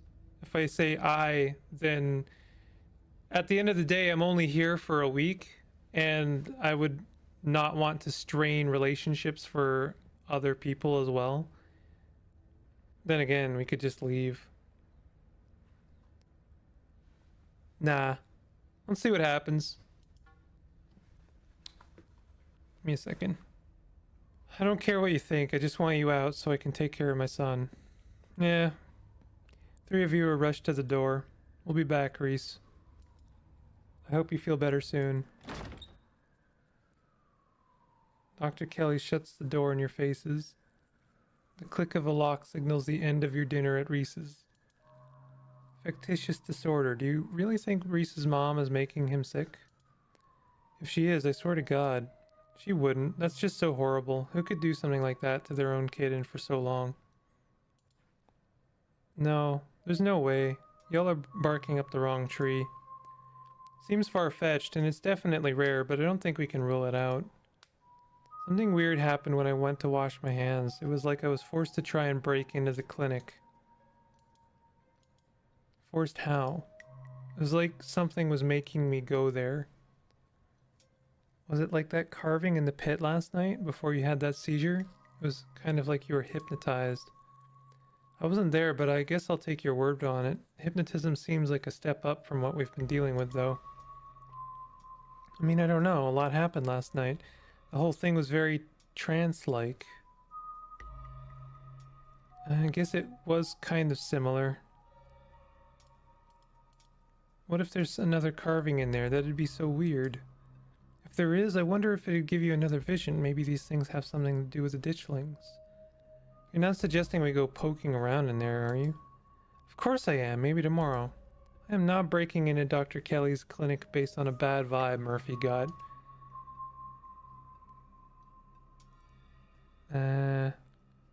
Dr. Kelly is hiding something. You're right. This is fishy. I feel like maybe my fear of that woman is more justified than I thought. She's just overprotective. I'm sure that's all that's going on. She has every right to be. I mean, the poor guy took 2 bites of food and got sick immediately. Can't imagine what that's like for both of them to go through. I'm just saying maybe there's more to their dynamic than just him being sick, but it's not like there's much we can do about it right now. We could probably go back and forth on this for a while. Let's grab Gretchen and get going. Sun is setting and we wouldn't want to miss a second of ghost action. Stella hurries off down the hill, almost as if to run away from what just happened. You and Kanika follow her down the slowly darkening street.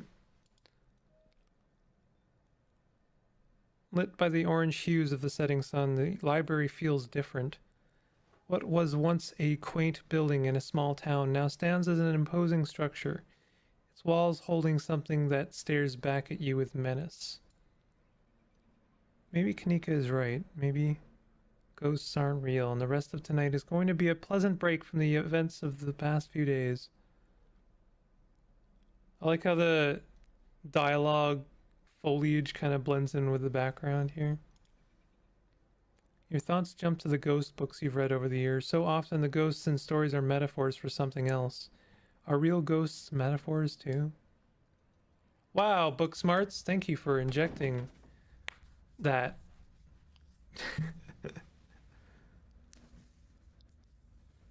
I do wish book smarts had a bit more going on. I keep hoping maybe it's it rears its head a little bit more dramatically, but it just keeps kind of not. Just as its exterior was intimidating in the setting sun, the inside of the library is dark, its shadows deep and foreboding.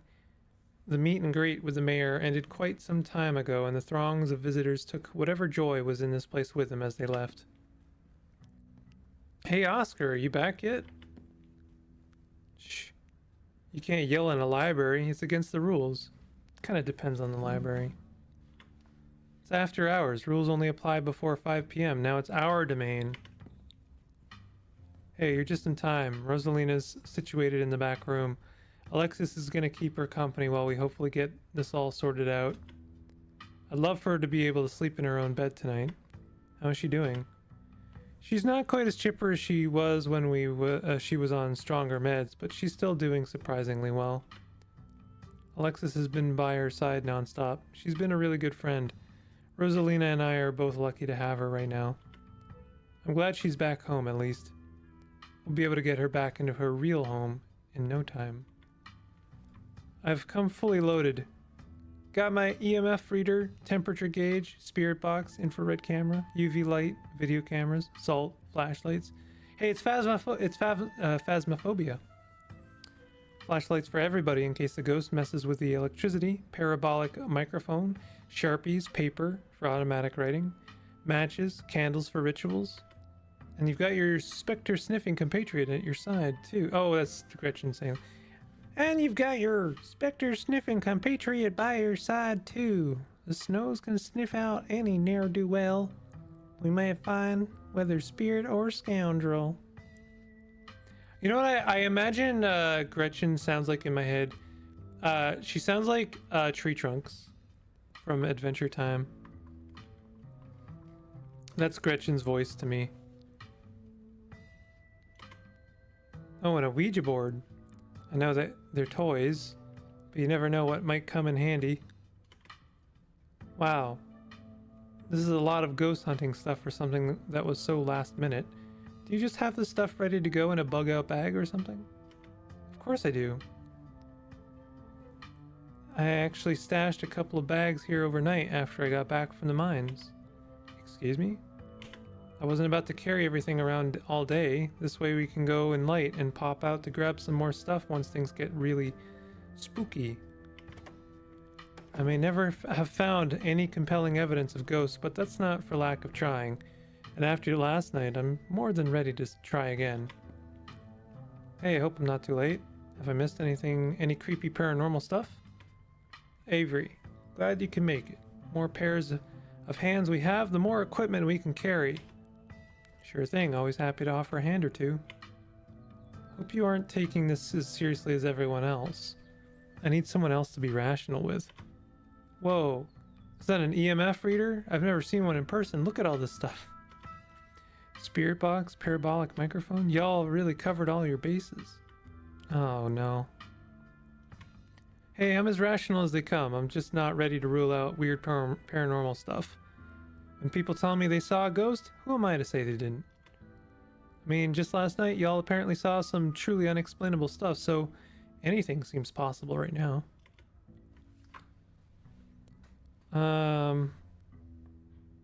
Whatever weird stuff we saw last night was probably just a gas leak.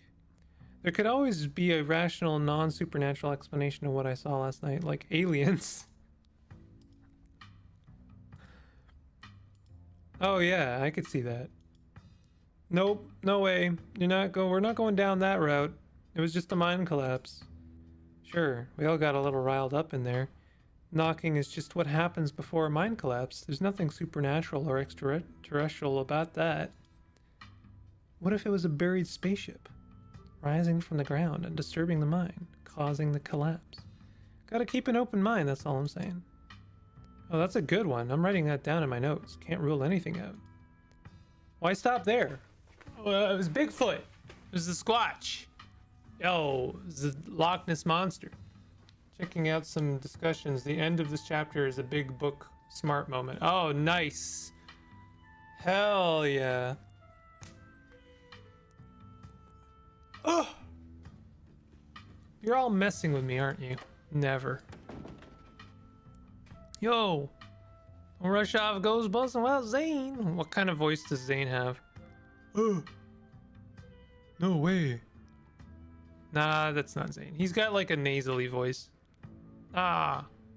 I was gonna forget your promise, Stella. I don't know. Whatever voice he has is not one I can do reliably. Zane, glad you can make it. I was confronted with my own mortality for the first time yesterday, so I'm desperate for answers about the afterlife to ease my troubled mind. Now let's go mess with some ghosts.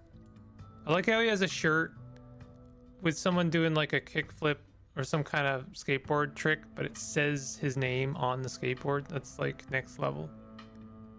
Stoner for sure. My oh my, this certainly is a lot of humans for one little ghost hunt. I sure do hope this means my dear Stella will be safe this evening. I can't do a good tree trunks. I can try though. Whatever foul creatures lurk in the shadows choose to prey on someone else. I hope my house is big enough for 6 ghost hunters at once. If this is everyone, we can go ahead and get started. It's through the back. Follow me. Hey, human. Wait, what? Pixel. Kick ghost ass, okay? All my stuff in there. Huh? Whoa, what? Pixel? Who is Pixel? Kick ghost ass, okay? All my stuff's in there. Who the hell is Pixel? Looks like the sun has almost set. This is when stuff usually starts to kick off. I haven't been back inside for about a week, so I have no idea what to expect. Hey. You're not doing this without me. If there's a ghost, I want to see it with my own eyes. Sorry, Mr. Gutierrez. Aren't you still missing someone for this ghost hunt? Who am I missing? I'm missing the ghost.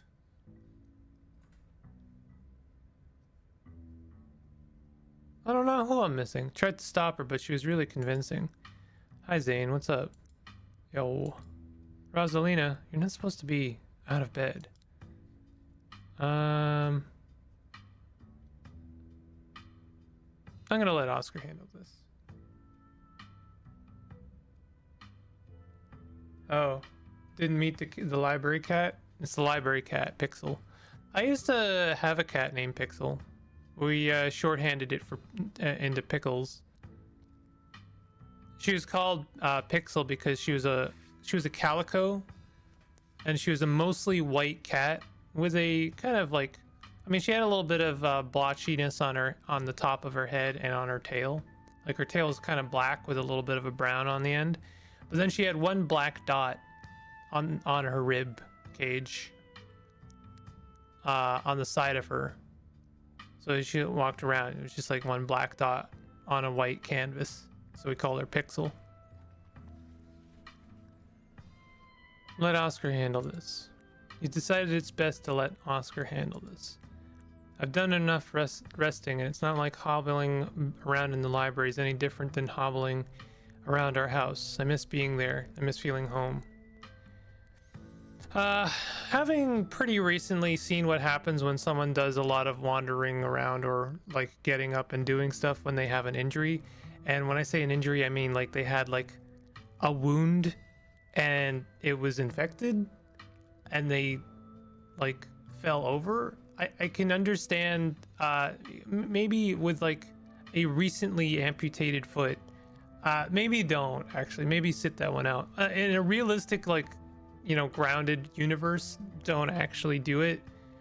Even for ghosts, it sucks, but don't. But this is not a grounded universe necessarily. It's got ghosts and stuff, so, you know. Let the pup come. Let the pup come. It's best to give her the chance to face her obstacles head on. Take it from an old soul like me. Shouldn't be hobbling around at all. Just take it easy until you're more healed. I've got to learn to walk around eventually. Might as well start while I'm still on pain meds. And our house is one story. It's not like I'm climbing Everest. The answer is no, Rosa. You need to rest. As if. Can't get any rest in that crappy little back room. I want our house back. I'm coming with you. His face looks so distraught. Crappy. Since when do you use language like that? We have this taken care of. Nearly half the town is here to help. What are you gonna do, old man? You can't stop me. I'm injured. Remember? I'm not that old. You better turn around or I'll ground you. Dad, I'm pretty sure I'm as grounded as I can get. I'm fine. This doesn't even hurt. I don't feel anything. It's because you're on painkillers, Rosa. Doesn't mean that. But Rosalina ignores him, grimacing but confident as she hobbles forward on her crutches. Oscar says and does nothing to stop her. Okay. I know who your Gretchen voice reminds me of. The character Beverly Leslie on Will and Grace. Oh, I haven't watched that, so unintentional completely. Every different depiction of Gretchen to me is just like really charming. They've like spot on, like that is a pug, yo. You all cross over the threshold and enter Oscar's living room. Family photos line the walls and stacks of books sit comfortably on wooden furniture. You can imagine long winter nights reading by the fireplace without a care in the world. Okay, it looks pretty normal for now. I don't remember that picture being on the floor, but that could be non-supernatural. None of my equipment is picking up anything around the picture. But I'll set up a camera in case it falls again. Could be important evidence. You might want to save your cameras for Rosalina's room. That's where I've seen the ghost manifest. Just down the hall.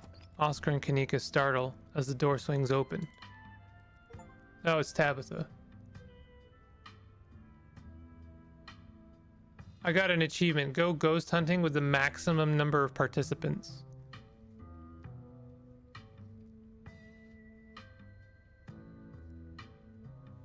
I imagine this is gonna get very interesting in a second.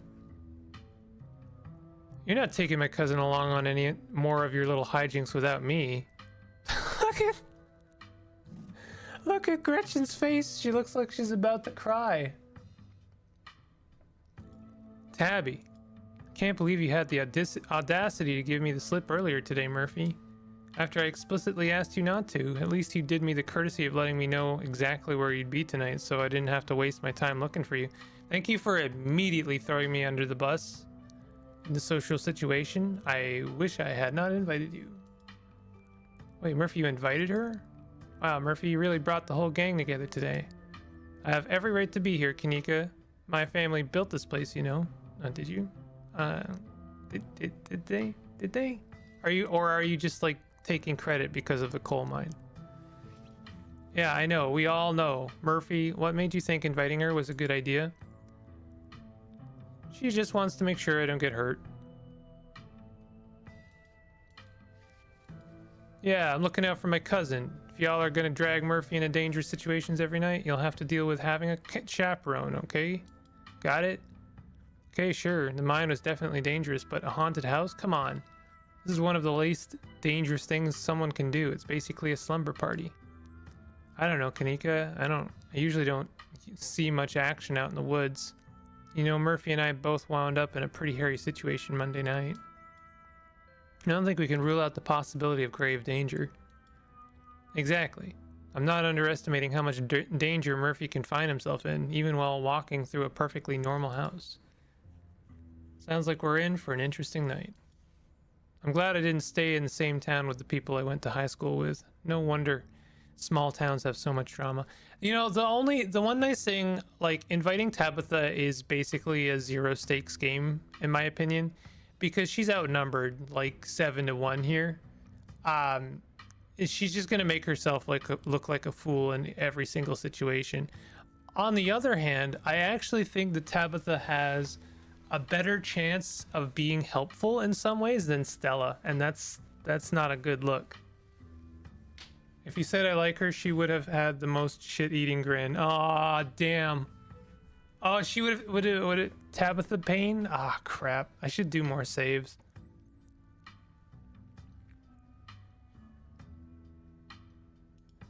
I wonder if the ghost will even show with this many people around. Oh dear, could someone please warm the air back up? My joints are creaking in this dread-filled chill. Look at her face. Look at her little fucking little face. Just want to squish her. Just want, you know, just like put her in the vice. And Avery and Tabitha were optional. Gretchen could have been gone since chapter 1. Yeah, I bet. Rosalina, I'm not sure about. Neither about Zane. The gang's all here, you know? I see. So inviting her, I only felt that way because I managed to get everyone here. Wait, is it just me or does it suddenly feel colder? We really are doing some phasmophobia right now. It's like, here, hold on. Hold on. What's your name?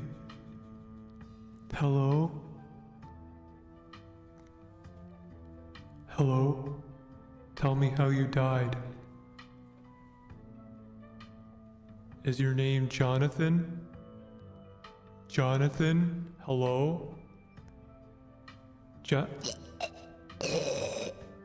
You know? Cute aggression.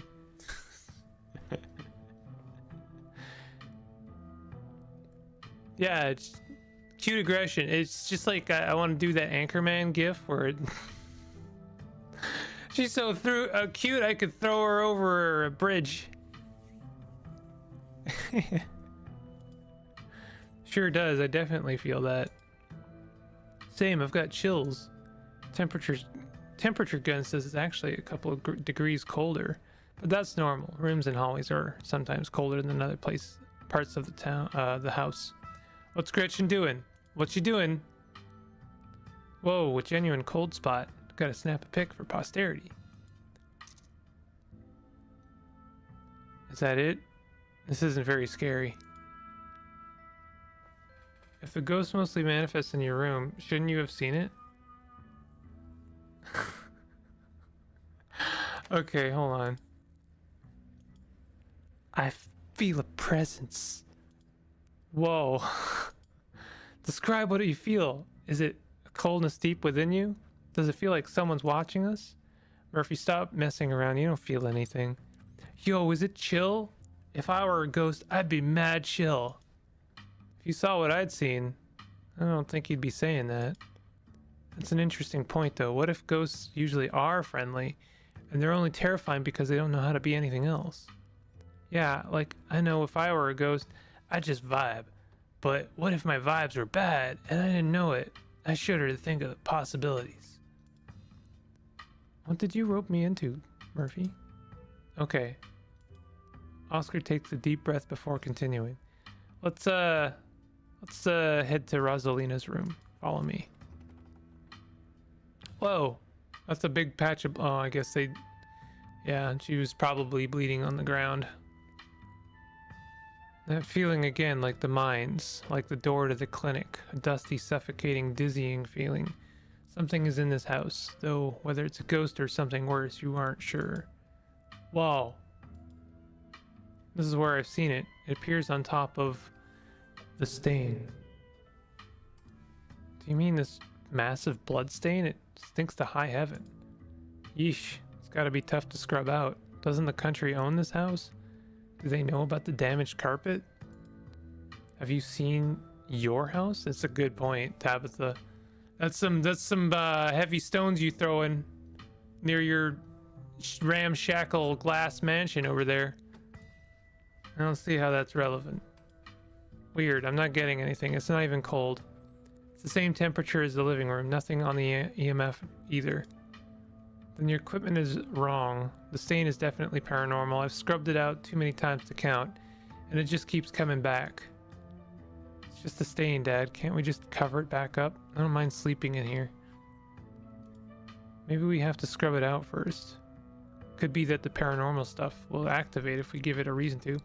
If it was me, I might suggest cutting the carpet up and seeing what's underneath. Good idea. I've never heard of a bleach-activated ghost before. You don't use bleach to clean a carpet, Tabitha. Whatever. How was I supposed to know that? Not everyone gets to learn how to clean things. Classic privileged... never mind. If y'all are offering free carpet cleaning, be my guest. Gretchen says it's a blood stain. Did Gretchen say that? Did I miss that? Oh yeah, Gretchen did say that. Do you mean this massive blood stain? I'm gonna make another save here.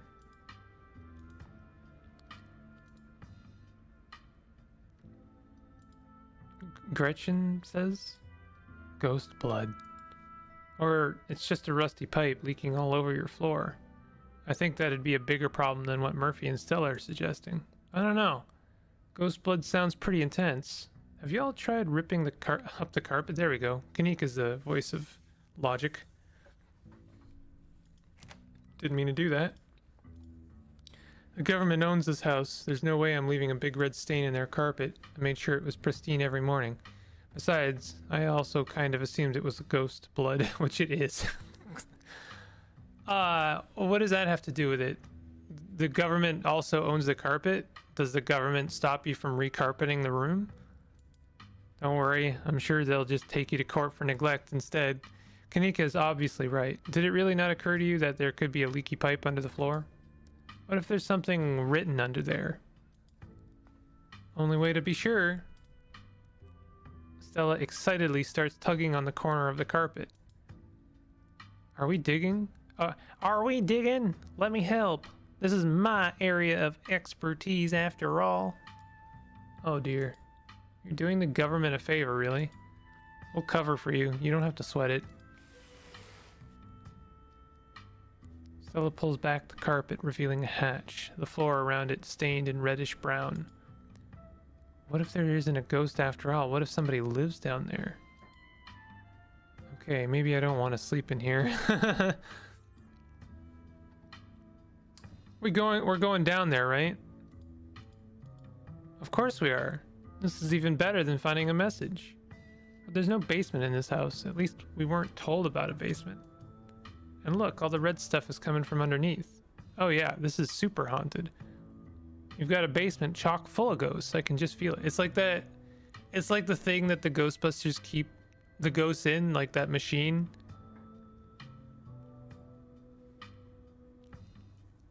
I love that. Still no readings though. None of the equipment has made a sound. Of course not. I bet you it's turned off. I bet you all of their equipment is just turned off and they don't know how to operate them at all. And as soon as like later they're just gonna like, oh wait a minute, and then they just click and it's like beep beep beep beep beep beep. It's like, you know, like some other dialogues I had Oscar say he actually tested the blood for a blood type, came back positive. Interesting. Y'all know last month was super rainy. It's clearly been a long time since anybody stepped foot in the basement or crawl space or whatever it is under that hatch. Must be a leak that flooded the whole area under the house. The water dissolved the caulk around the edge and leaked through to the carpet. It's red because North Carolina has red-ass dirt. It's as simple as that. Yeah, except it's actually blood, though. It's not mud, it's blood. Human blood. I tested it. There you go. You tested it wrong. Can't be blood, right? Kanika's right. You've got a muddy floor. That's why it's so cold in here, too. There's wet dirt under the house. Congratulations. We solved your... Why are people so, like, we gotta look down there, right? You know that, right? No way. There's an old hatch in the floor that someone tried to seal up. We're not leaving until we know what's down there. I'm with Stella. This is my room. I need to know what's down there. Have you considered that they may have tried sealing it up because it's unsafe? Always with the unsafe. Always with the unsafe. You know, next thing you're gonna say is we shouldn't go into abandoned mines or some damn thing, you know? Do you think the flooding could have made the house unstable? I'm all in on ghost hunting, but I don't know if I could crawl into another dangerous crevice.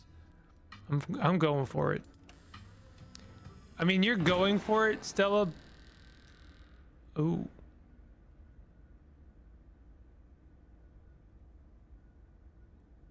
Interesting.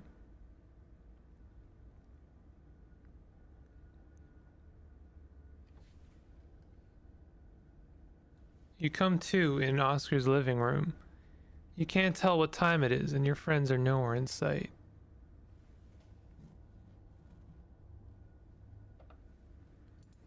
The building feels colder. There's something about the air that feels wrong. It's stale, with an undercurrent of mold and earth. Makes you feel claustrophobic, as though you're in a coffin, each breath depleting what little oxygen is left. How did we end up back here? Where is everyone?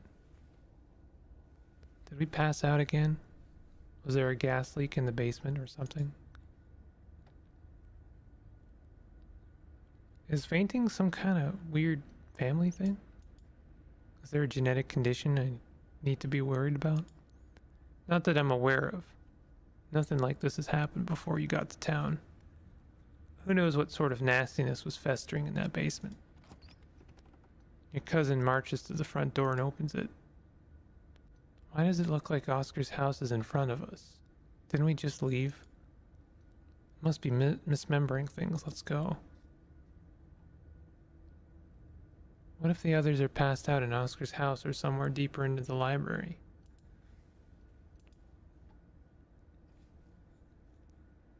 With Tabitha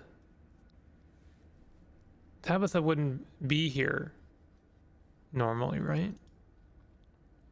I know you like to play hero, but us getting those kids out of the mine last night was dumb luck, and we shouldn't have done it. At the very least, we shouldn't push our luck here. Going back for them won't do them any good. If they're not outside or in the library, we'll call the cops and let them take care of it. We don't want to wind up passing out again. We're of no use to anybody like that. Two of you cross the hallway and open the door. Oh, good Lord. Something isn't right. Feels like a late summer afternoon. The air is warm and wet. Scent of flowers drifts on the breeze.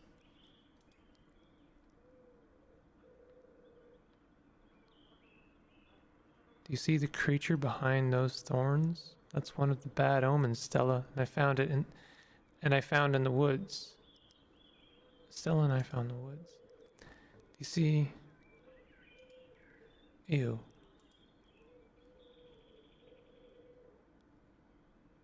Pinch Tabitha to see if you're dreaming. Ow, hey, what was that for? Suddenly remember you're supposed to pinch yourself to see if you're dreaming. Tabitha glares at you. There's gotta be an exit somewhere, we just have to look. Wait, do you hear music?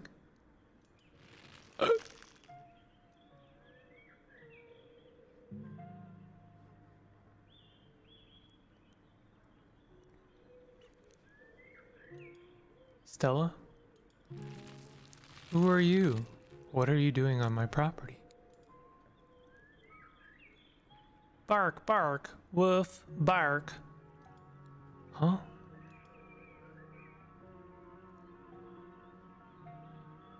Is this what ghost hunts are usually like? Stella knows more about that than me. Right, Stella? Did you say Eddie? No one's called me that in a long time. It's Edwardine now. I'm not a child anymore. Edwardine?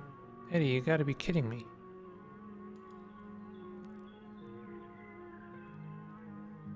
Stella, are you okay? You don't look so good right now.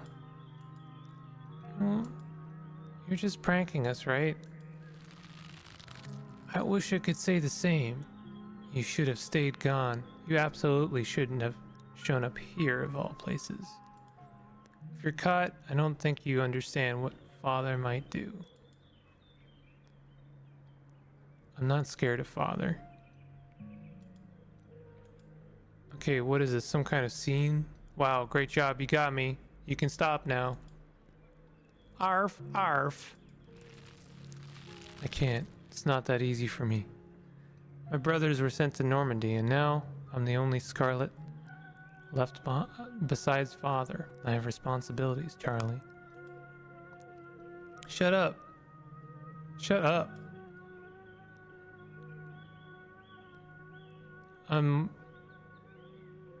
Edwardine Scarlet, do you know that name? Tabitha tenses. Of course I do, she's our great-grandmother. Stella knows that, but if this is some kind of possession, there's no way it's her ghost. Edwardine died in the estate. There's no reason she would be haunting the annex. You should just get out of town while you still can. Whatever you came back for, it's not worth it. Let her go, please.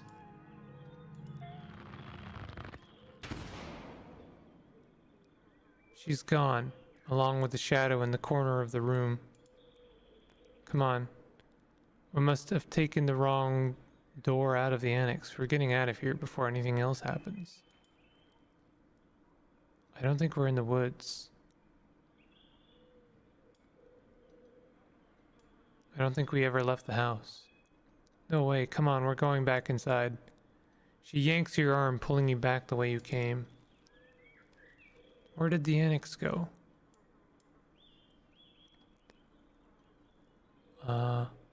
Let's turn back. Yeah, maybe we just got turned around. Only the two of you turn around only to be met with the same door. Where's the annex? Where are we? Okay, what if I keep my eyes on the door and you turn around? Okay, I guess that's worth a shot. Tabitha walks behind you and turns around. You feel her back crash into yours as she stumbles backwards in shock. You've got to be kidding me. Can you still see it? Unfortunately, yes. Screw this. Your cousin turns back around, storms up to the door, and throws it open.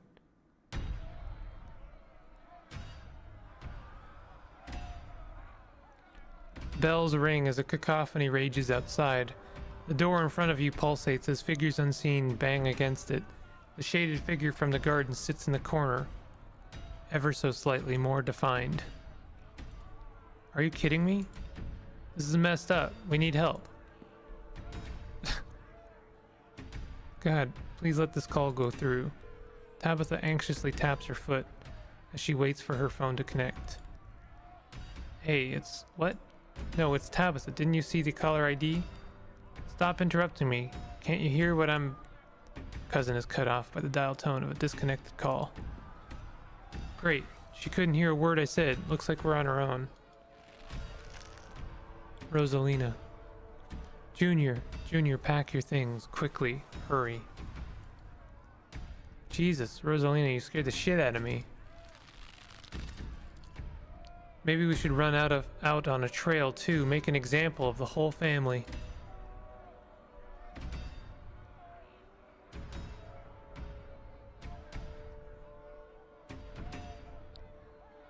Grab Tabitha, turn around, and just leave. You're the master of your own universe, and you won't let this ghost tell you what to do. You approach the nearest door, your cousin staying close at your side. Oh. This is making me sick. It's like being inside an Escher painting. You'd better close the door before I hurl. Look behind you. You step back from the door and look behind you. Your cousin stares at you in horror. You return to the other side of the door. Okay, ghost, sure, I see how it is. Fine. You close the door and turn back around. Please, he's only a child. We'll leave peacefully. Just give us a little time. They were only children, too. My boy was in there. Why should I give Junior here all the time in the world to gather his little toys and fancy clothes? My boy didn't have that kind of luxury. Oh.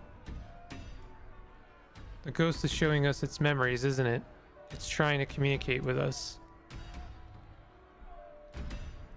If she weren't possessed, Stella would love this so much. Don't listen to him, Charlie. Just keep packing. Looks like the others are on their way. Better hurry, boy, or you and your little dolls here might get burned up. And as for you, lady, what makes you think you're going to be keeping any of those valuables you're packing in that fine suitcase of yours? I wonder if we should be paying attention to the symbolism in these rooms. That bleeding lamp portrait on the wall might be a good place to start. Bleeding lamb, sorry. And the pickaxe is probably emphasizing this place's connection to the mines. You can have fun doing that yourself. Trust me, boy, the coppers ain't coming here tonight. What makes you think you can talk to an adult like that? Maybe they should have had you working in the mines too, instead of lazing around in this big house. Maybe you would have learned a thing or two about respecting your elders. Don't talk to my son like that. Don't talk to me like that. I call the shots. Now get out, unless you want to go up in flames with all your precious jewels and expensive dresses. You're lucky I'm even letting you leave. I think there's more to this ghost than just a mine collapse. We're still missing a lot of the story here. What more could there possibly be? We get it, Ghost, you have trauma. But I've got some news for you. We all have trauma, and most of us don't use it as an excuse to trap people in some sort of psychedelic funhouse. It's okay, Charlie. You can make new ones, even better than these. It's good for him. Shouldn't be playing with dolls anyway. Now you're gonna have to earn your keep, just like the rest of us, boy. Now more big inheritance for you. Alexis and Rosalina are whisked away, leaving you and Tabitha in the empty room. The shade is gone, but there's a dustling. As they depart, the front door stops pounding and opens into a beckoning white void. We're in hell. We both died and we're in hell.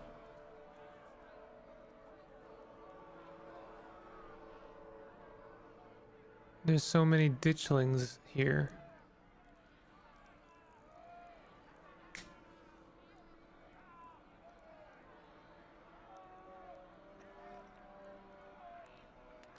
Let's put our heads together. What do we know? We know that we can't leave, and we know that we're not possessed, at least as far as we can tell. Whatever we saw in this room at least happened right after the Shaw mine collapsed in 1918. I think the only option on the table for us right now is to keep doing what it wants us to do. Maybe it'll stop at some point. Maybe we'll figure out a way to escape. Who did you call on the phone earlier? Friend of the family. Not that it matters though. Call didn't go through, so we're on our own. There's so many ditchlings. Yeah, there are. Those things are horrible. Oh, you know what they are then, huh?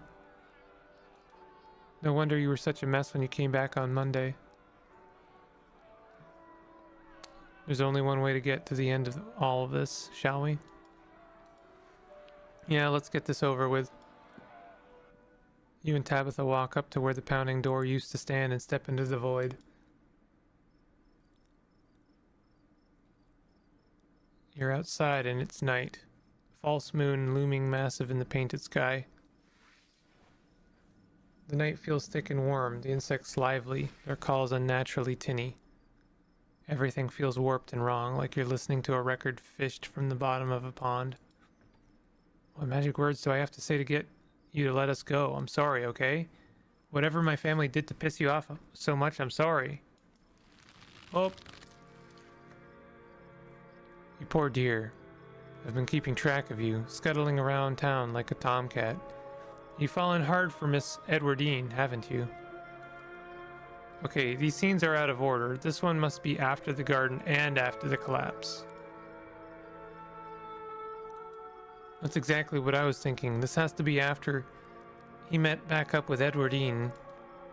Wait, what am I doing? I refuse to get invested in figuring out this weird little puzzle. There's no need to be embarrassed. Your secret is safe with me. You know, I never did approve of what the Scarlets did to your family. What it did to the two of you young'uns. Childhood sweethearts, just think how lovely it would be if you could just be happy together. That's what you want, isn't it? So, Edwardine and Charlie? Let me just spoil it for you and say it doesn't work out. Our great-grandfather's name was not Charles. I'm sure by now you've realized the young lady doesn't plan on leaving with you. But it's not for lack of desire, as you well know. It's Enoch. Even if you dragged her over the town limits, his hold over her would make sure neither of you were ever happy again. Just think of what happened to your poor mother and father. Do you want that to be the two of you? What do you know about Enoch, Tabitha? Oh, there's a book smarts. Shit. Damn it. Our great-grandfather, who was in charge of the mines when they collapsed.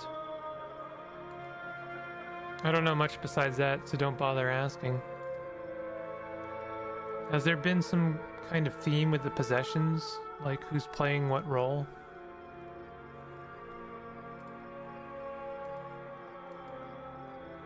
Stella was Edwardine. Rosalina seemed to be the guy's mom. Alexis was some angry townsperson. Kanika is some nosy old lady. If there's a pattern here, I'm not seeing it.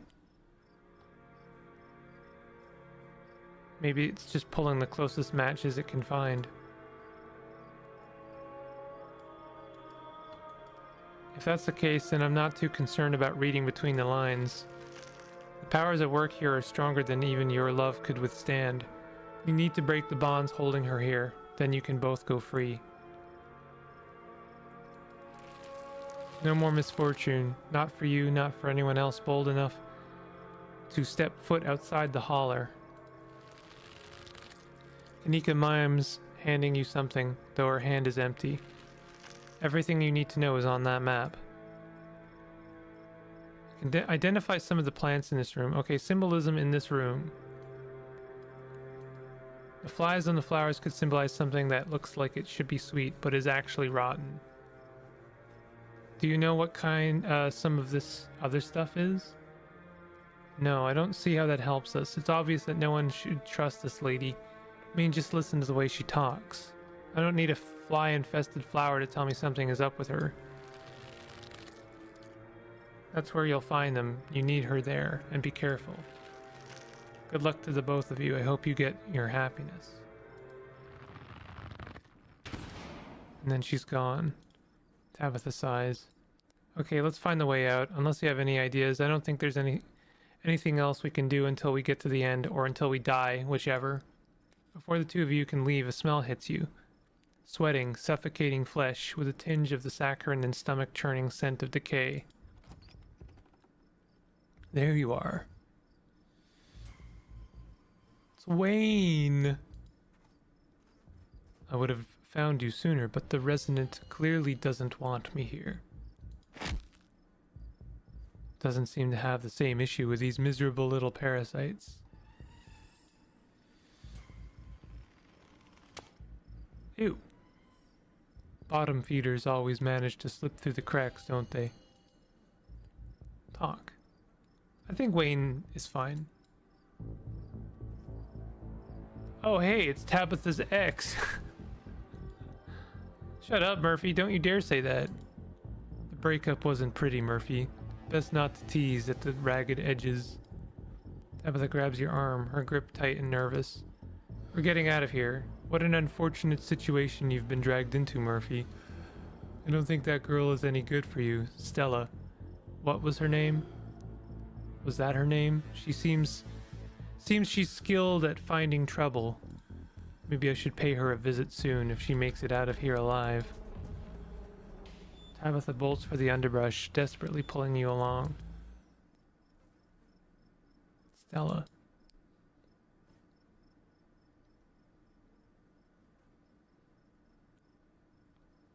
Tell me now, did you kill Sam Wayne? I think this is, I don't think that this is true, but I think it will get me to answers quickly. Absolutely not. I'm telling you the truth. Please stop asking. If you see that thing again, just ignore it, or better yet, run away. That's not answers. Come on. If it got in here, there must be a way out.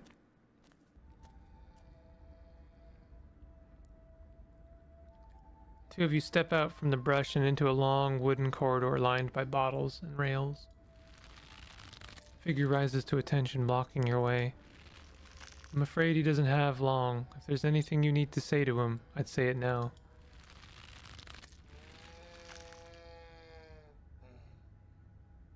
As Zane is swept away, the room pulls itself to you and you find yourself looming over a deathbed. Oscar lies in its center, looking pitifully small. I'm sorry, boy. Sorry I let my troubles drive your mama away. Sorry those troubles mean I'm leaving you all alone now. Most of this room doesn't need much explaining, but what's up with all the rails? After the collapse, Charles Shaw was run out of town on a rail. There's a mural of it in the library.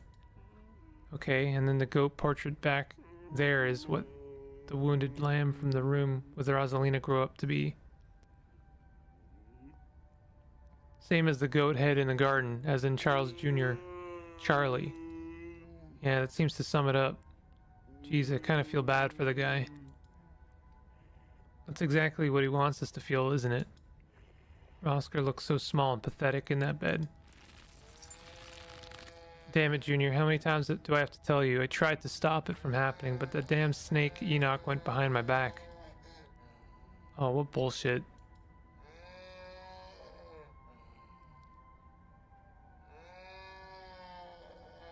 Strike a nerve? It was Charles Shaw's fault. That's just a fact. Is that a fact, or is that just what you've been told? It's in the history books. It's a fact. You're right. I've been using that excuse for too many years. At a certain point, a man has to accept when he's dug his own grave. They may have run me out, but they didn't put the bottle in my hand. Still. They destroyed our legacy. Both our names are cursed with that history. I'll be dead and gone soon, but I won't be able to rest. Not until our name is cleared, not until you can pass on this name with pride. This is my only request, Charlie. Go back there, tell people the truth. Try to find proof. I don't know what you'll have to do, but please. I know I ain't being the best father, but I'm no murderer. I think that's why he's getting close with Edwardine. This is after the scene with Rosalina and before the scene with Stella.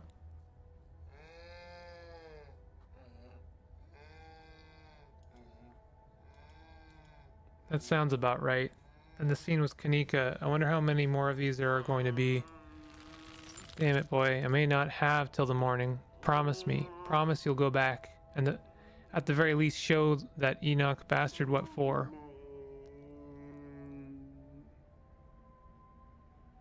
No. You watch as Oscar's body seizes and falls through the sheets, taking the rattling pile of bottles with him. This ghost is so full of it. Your cousin steps forward and disappears through the hole left in the bed, leaving you to follow.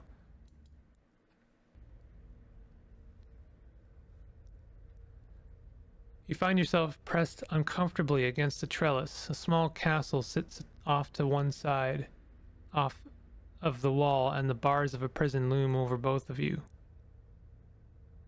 And all of it. Avery. Climbing up the trellis again, how very Romeo and Juliet of you. No need to run off. I won't tell the old man, though you've gotten sloppy. You should try to be more careful if you don't want him putting you in early grave. Okay, who's this? You keep asking me things like I know any better than you do. We've both been seeing the same rooms. Don't you know better than me? How can I be sure of anything here? This is some dreamlike ghost realm. It's not like this is anything close to the real world. Who knows if any of this even happened, or if it's just a bunch of made-up scenes. And even if any of this did happen, who's to say this is even close to an accurate interpretation? We're watching the memories of a dead man. No, not one of her brothers. I'm a prisoner. Another victim of the Scarlet's lies, like you, Charles Shaw.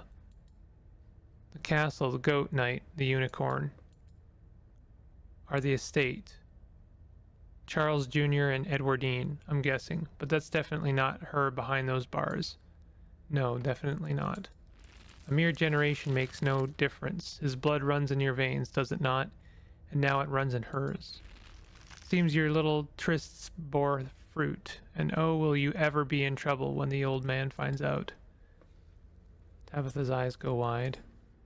But if this is the estate, is there a room with bars on the window? Let it talk. I think this might be important. You know you don't have to keep dangling there. Come inside. You'll be able to hear me through the door just fine. If I hadn't brought everyone to the ghosts busting portion, then we wouldn't have had like all of these scenes, would we? We would have had like an incomplete story. The world around you swirls and you and Tabitha find yourselves pulled to the other side of the wall. A door bound by countless locks and chains pulsates before you. This is definitely supposed to be the estate, but I can't tell how much of this is real and how much is metaphor. Stop talking, we might miss something. It's not what I invited you in for. I couldn't escape even with your help. I merely wanted to offer a warning. Leave town now.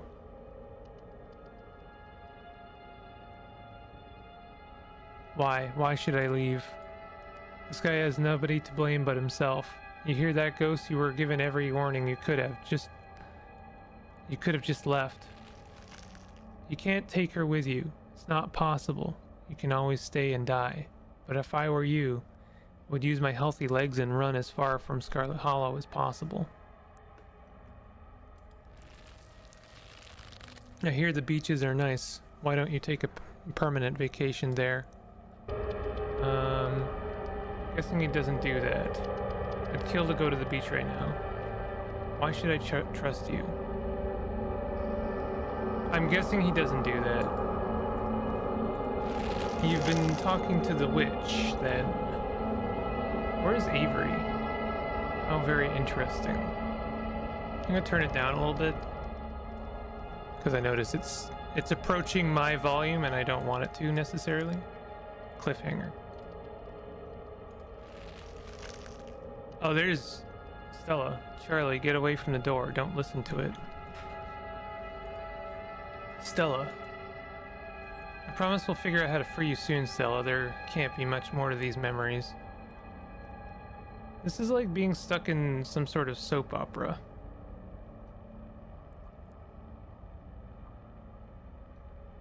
The first option is fine enough. I hope we do. Tabitha hopes she does. Hopes that we do. That seems compassionate of Tabitha. The scene did not happen for me because I did not have Avery here.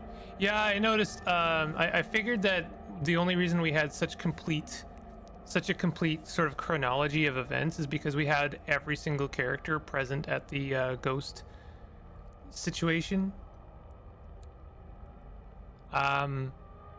So basically, we had gone through a bunch of different scenes, and every single character that was present at the opening of the hatch underneath the bloodstain has been possessed and reenacting a scene. And I'm gonna be honest, I'm a little lost too, but I assume they are reenacting the scene of one of the not the descendants, but basically one of the inhabitants of Scarlet Hollow, who were, I think, lovers to a major character who is whisked away by Enoch. And I'm gonna be real, I'm a little confused at the connections. I don't know if Enoch was related to the character and like a controlling parental figure, or a competing lover, and like there was a Romeo and Juliet thing going on. So I'm a little confused, but I'm sure we'll fill in the gaps as we go along. How does it know that? This is too much. I just want to go home. Do you feel sick? I feel sick. Are we related to Charlie? No, and I know that for a fact. Even if we can trust what we've seen here, I'm sure Grandma Eddie just miscarried or something, right? If I recall, Enoch was like a great-grandfather. Yeah. Enoch was a great-grandfather, but I don't know how they were related, not by blood, but just like related to Charlie. Charlie is, I don't think the ghost necessarily, but someone related to the ghost. I think they were the father of the ghost. And the ghost is kind of like fulfilling some weird promise of coming back to Scarlet Hollow and letting people know just how much that Charlie suffered. Enoch was our great-grandfather. Charlie was the son of the guy who took the fall for the mine collapse. Edwardine was Enoch's granddaughter. Oh, okay, that fills in the gaps very nicely. Thank you, Maine. So Edwardine was the person that Charlie's dad was interested in, and they were lovers. They were interested in each other, but Enoch basically stepped in and prevented it from happening. And I guess Charlie was, took the fall for the mine collapse, even though we know for sure that there were other factors in play there. But what about Eddie? Edwardine? She had a miscarriage? Come on, the quicker we get through this, the quicker we'll be out of this ghost place, hopefully. Also, I should really always lead Scarlet Hollow with the content warnings. I'm sorry about that. I wish it could be better. Hold on a second. I'm getting them now. Where are you, content warnings? This is chapter 3. Content warnings include amputation, child amputation, unreality, hanging, implied parental abuse, mild jump scares, substance abuse, disturbing imagery and situations, stalking, auditory gore, and murder. I'm sorry, I wish I was better about that. I will try to be better in the future. You and your cousin find yourselves crouched under a large table. Stella stares through you as indecipherable murmurs and shuffling feet echo from the ends of the table. I wonder if Gretch, what's her name? You're close to the end of the chapter. Most of the triggers happened. Okay. I don't know why, but this feels so much worse than the last room. Gretchen. Yap, yap, yap. They are so lovely. Are you sure I can keep one? You must have worked so hard on them. Neither of them ever left the shadow of their parents, did they? I guess not. I don't think either Charlie or Eddie really got what they wanted out of life. It doesn't justify what this ghost is doing, though. I'll try to keep it away from my brother so he doesn't smash it. That's such a face. Though I wish I could make it move like you can. And you can even do the voices. You know, you could probably make real money if you put on a show for people. Dang, even possessed Stella's out here trying to monetize hobbies. Don't joke, you're pissing off the ghost. A traveling show, and you'd want me there too? Oh, could we go to town along the beach? I've heard the Outer Banks are the most beautiful place in the world. Wish we could go back in time all those years ago and tell them what we know. Again with the beach. The beaches are nice, I get it. If I ever got a vacation, that's where I'd go. Thank you, Charlie. I've always wanted to see the ocean. There's the lamb. There. Are you done now, Charlie? Can we leave? Everything crashes to a thunderous black before you or Tabitha can get in another word.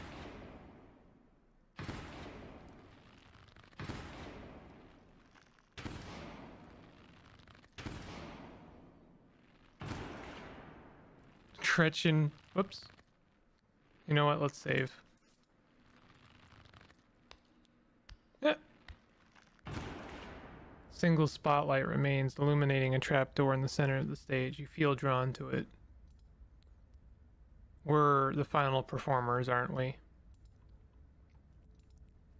We must be. Which one of us is going to open the door? I'm opening it. You carefully step towards the trapdoor. It creaks open all on its own. I assume, actually, that means I'm going to be possessed, which puts Tabitha in danger. I wonder if it would have been better to have Tabitha open the door, because then I would be the one forced to deal with the consequences of that. This is so much worse than opening it ourselves. You and Tabitha are shoved from behind and tumble through the hatch. There's the carving. It took some digging, but it's there. This is Charlie. The map was right. That means there's hope, Eddie. Whatever it is that Enoch did, we can undo it. We can be happy together.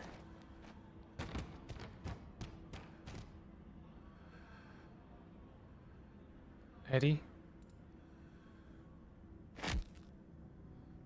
I see. Enoch was not the predominant force. I'm actually going to be sick this time. Cousin violently heaves into the void, but nothing comes up. There's nothing here. This place is completely empty. So Edwardine was a murderer. I'm sure she had a good reason. What do you mean she had a good reason? What the hell kind of good reason could you have? Avoiding a lawsuit, I suppose. This isn't very fair, you know. We only saw one side of the story. I don't know, bud. I mean, sure. Maybe Charlie was a horrible abuser. Let's go with that. It's not like we can even get Edwardine's perspective on things unless she's also a ghost. Let's hope she isn't. What now? Do you repent? Do you repent for your crimes? Tabitha's the one you want. I hadn't even stepped foot in this town before a couple days ago. Let it continue. You must answer for the crimes committed by your Scarlet blood. Are you kidding me? I hate it here. I hate it here so much. Tabitha, you got on my case for pissing off the ghost earlier. Until you do, I cannot die. She's just a victim for it.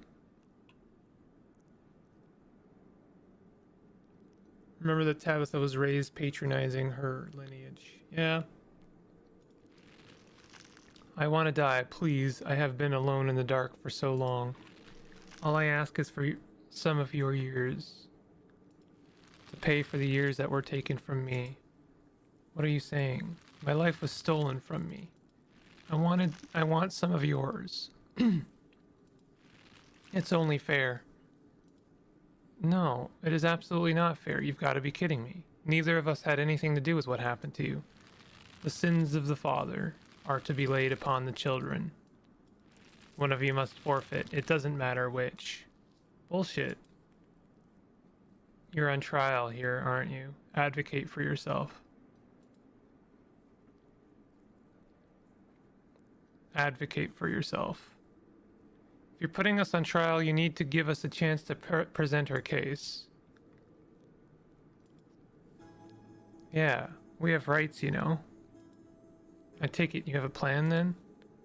Your plea is met with silence, but silence isn't judgment. Keep talking. Okay. Wow, there's a lot of options here. For all your focus on the collapse and your death, have you forgotten about Eddie's pregnancy? We're not just Scarlets, we might be Shaws. You're losing sight of things. Do you want revenge or do you want justice? You don't need anything from us to move on. Whether you realize it or not, nobody's keeping you here but you. We can't give you closure. The memories you showed us were rife with overblown metaphor and exaggeration. How can you possibly pass judgment on us if you're no longer anchored in reality? You were told to leave repeatedly. You knew the risks and chose to stay anyways. Why should the sins of our forefathers be passed on to us? Were Charles Shaw's sins passed on to you? I kind of like this first one. We might be Shaws. More silence. Keep going. I do also like this. Do you want justice? Justice is different from revenge. We can help actually right the wrongs of your past, but only if you let us go. A fresh tension bubbles up in the air. You're almost out of this. You were told to... Why should the sins of our The memories you showed us were rife with overblown metaphor and exaggeration. How can you possibly pass judgment on us if you're no longer anchored in reality? That's my... the answer I dislike the least. This one passes judgment onto Charles, and I don't think that will be met with, I don't know, compassion. This bottom one I just kind of disagree with. The sins of the forefathers should be passed on to the children because Tabitha is still kind of beating the same drum, whether she realizes it or not.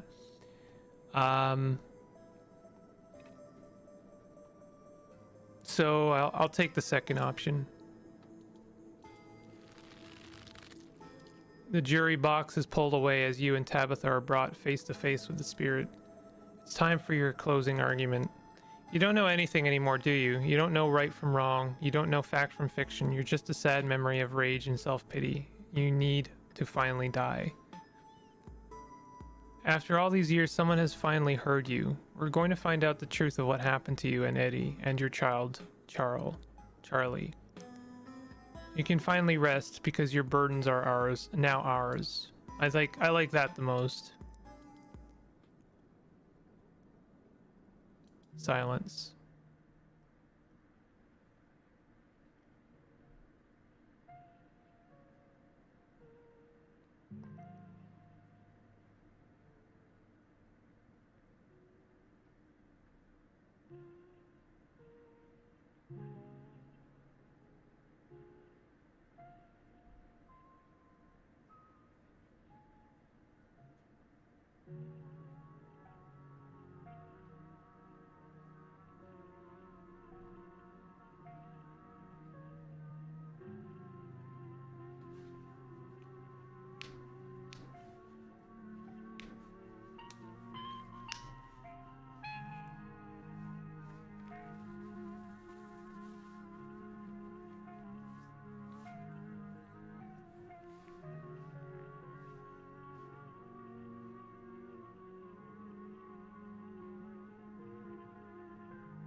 Win a trial. Did I win? You and Tabitha come to in a basement, a mound of packed dirt in front of you. Your friends are nowhere to be seen, though Sybil remains standing on the stairwell as if she's been patiently waiting for you to get up. The spirit is gone and the two of you are back, and both of you are whole. I have to admit that this is quite an unexpected outcome. Excellent work, Murphy. I hope you don't mind, but I took advantage of the distraction to free everyone else. They're all outside. Take all the time you need to collect yourselves. I'll see you out there. Sybil heads up the stairs, leaving you and Tabitha alone in the basement. So that actually worked. I've got to stop picking fights for you. Oh, so I've got to stop picking fights with you. Investigate the shallow ground. Before you go, you decide to investigate the shallow ground in the middle of the room. Tabitha follows close behind you and watches as you dig. The one time Booksmart pays off, it is insane. Yeah, I mean, I feel like I only got out of that with everyone alive because of Booksmart. Charlie's mummified remains stare up at you and sad and broken at the bottom of the pit. There's another stone carving down there, just like the one we saw in the mines last night. This must have been where the map took him. Your cousin stands in contemplative silence. Yeah, I guess so. I don't want to spend... we'll see if you still feel that way in the morning. Yeah, whatever. Let's just get out of here, okay?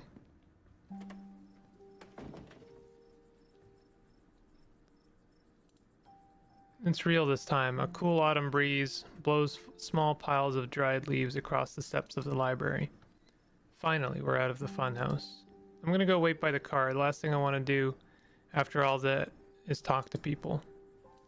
Tabitha doesn't wait for you to respond, pushing past you and heading towards the car. I'm gonna peace out too. Back-to-back encounters with my own mortality. I've got a lot to ponder. See you around, Rosalina. See you, Alexis. How are we supposed to know it would be like that? Things have been strange around town, sweetie. Now's not the time to be poking around in the supernatural. Thought you learned that yesterday. But magic isn't real. I mean, it's not supposed to be. God, that hurt. Everything is so sore. My bones weren't meant to bend like that. I'm gonna be hurting for a few days at least. Poor Rosalina. I'll make sure to bring them both some tea later. I think I have just the thing. This is no time for tea. I mean, I think it's a good time for tea. Girl's lost a leg. She needs real medication. She's got real medication. Let her have some tea. Real medication comes from natural ingredients. You have to go and ruin it. What I have to offer is no different than what Dr. Kelly would prescribe. Besides, after all you've seen, are you really so sure that you have that much of a grasp on the real and unreal? Fair enough. Murphy, is it really gone? I'm pretty sure I gaslit your ghost to death. That's a rather interesting way of putting it, but yes, I witnessed Murphy convince the spirit to move on from this world. That's incredible. I don't know what to say. Thank you so much. I'll do my best to make it up to you. To think that ghosts are actually real, Stella's got to be over the moon right now. Wait, where is Stella? Is that not Stella right there? Oh, she's just standing there by herself. That isn't like her. Hey Stella, are you okay? What? Oh yeah, I'm fine. See you guys later. Okay.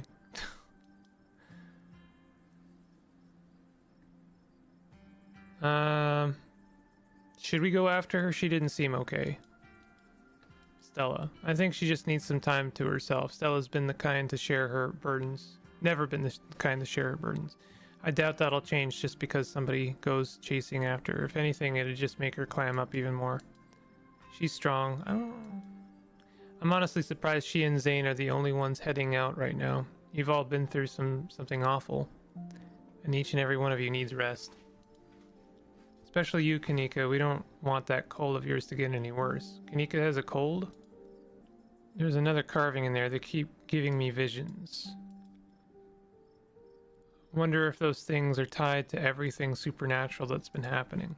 I'm assuming there's going to be a carving in Reese's house as well. Yeah, I wonder. One is a coincidence, but two of them on back-to-back nights? If you and Stella are right, there's another one in the clinic. I'm sorry, I'm a little lost. You've been finding carvings around town, and they've been giving you visions? I remember you mentioning that this morning. There's more than one of those things. I'm sure everyone here could stand around theorizing about this and that all night long. There'll be plenty of time for that tomorrow. If you have the time, I'd love to discuss these visions over tea, after you've had the chance to get some rest. I can't believe I let Rosalina go in there. How could I have been so careless? After everything she went through in the last day, how could I have let this happen? I don't know. I think she was kind of instrumental in letting that play out as well as it did. You actually tried pretty hard to warn us about things, Oscar. None of us took you seriously enough. Well, I should have done a better job warning you. I should have known how bad it could have gotten in there. I shouldn't have let Rosalina come with us. Dad, what did I tell you? Stop blaming yourself. You couldn't have stopped me. If you tried, we were just gonna sneak in after you. Yeah, Rosalina was going to make us go in there no matter what. You didn't put a ghost in our house. This is not on you. I know you've both had a difficult time of this, but the storm has passed and everything's worked out. Things will start getting better from here. I ran into Wayne in one of those rooms, and he vaguely threatened Stella if I kept poking around. Are you serious? That creep threatened her? Should we be worried about her? He also crushed a ditchling with his bare hands. It was pretty scary. That's just another reason we should keep our distance. Stella's smart. Hopefully she'll be okay. There was someone else in there? But that's my house. Rosalina and I live there. Did he say anything else to you? We don't need to trouble Murphy for any details. No one pay any mind to that man. He's just a drifter. He'll be gone soon enough. In the meantime, steer clear and he won't make trouble. Were you all conscious that whole time? Everyone glances at each other. Yeah. It was awful. Kind of fun too, but mostly awful. I'm pretty sure we remember everything. At least up until Sybil showed up and snapped us out of it. Do any of you know who you were supposed to be? No idea. The words just came out. There was no context, nothing. There was a weird feeling, like an overwhelming guilt. I was so angry. I was mostly just scared. I didn't feel any of those things. I felt, I don't know how to describe it, powerful. I was just cold. Should head back with Tabitha. I should probably head back inside. It's starting to get chilly out, and there's still work to do to get Rosalina set up for the night. Don't be a stranger. Let us know if you need anything, Oscar. I will. Thank you, all of you, again. I believe it's time for me to get my daughter home as well. But, Kanika dear, you haven't been feeling well. You need to get some rest. Okay? Kanika warily treks back to the general store. Before I go, Sybil places a hand on your arm, holding you back for a moment. I'm sure you have questions after everything you saw tonight, but let's not get into it here. I think everyone could use a little rest and relaxation right now, yourself included. If you swing by the tea room sometime tomorrow, say early afternoon, you and I can have a little chat. I'll see you then. I guess it's just the two of us now.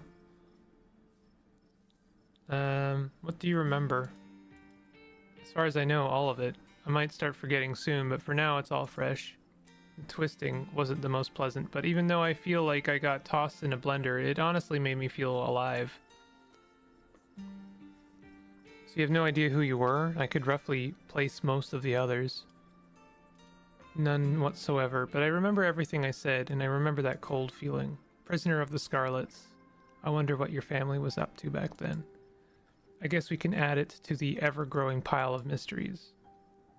So you don't regret coming along tonight? Look, that was a horrible experience that will stick with me for the rest of my days, but it was also kind of amazing for that. I don't know if that makes sense, but how many other people can say that they were possessed by a ghost? I guess I'll see you around. I kind of don't like this line. Yeah, I should probably get going. I'm supposed to have a shift tomorrow morning. I might have to call in sick, but here's hoping a good night's sleep is enough to heal me. Time to wrap things up here.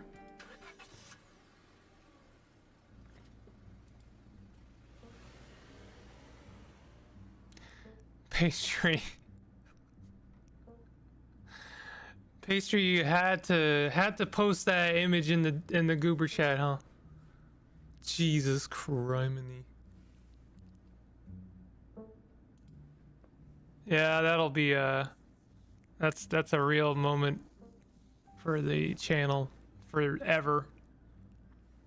The ride back is quiet but not tense. Tabitha looks lost in thought as her glazed eyes stare at the winding mountain road.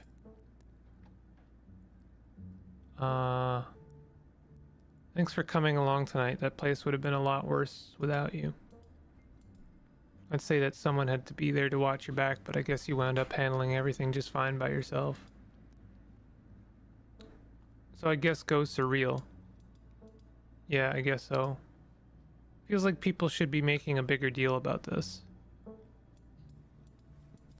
You'd be surprised how quickly people adjust to terrible realities. I'd much rather move on from what happened tonight than make a big deal out of it, and I'm sure most of your little friends feel the same way.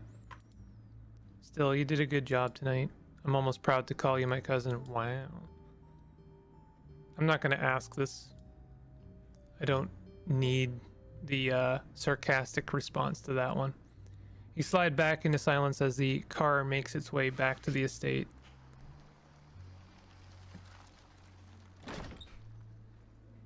You're back inside.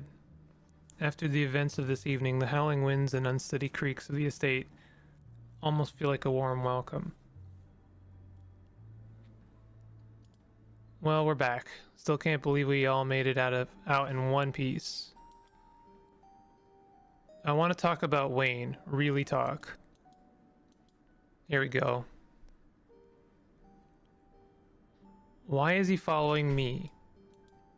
He's a creep, stalking his ex's cousin. All the more reason to not talk to him. He's a different man now. Stay away from him. So Wayne's a he now? Back in the ghost realm, he was an it.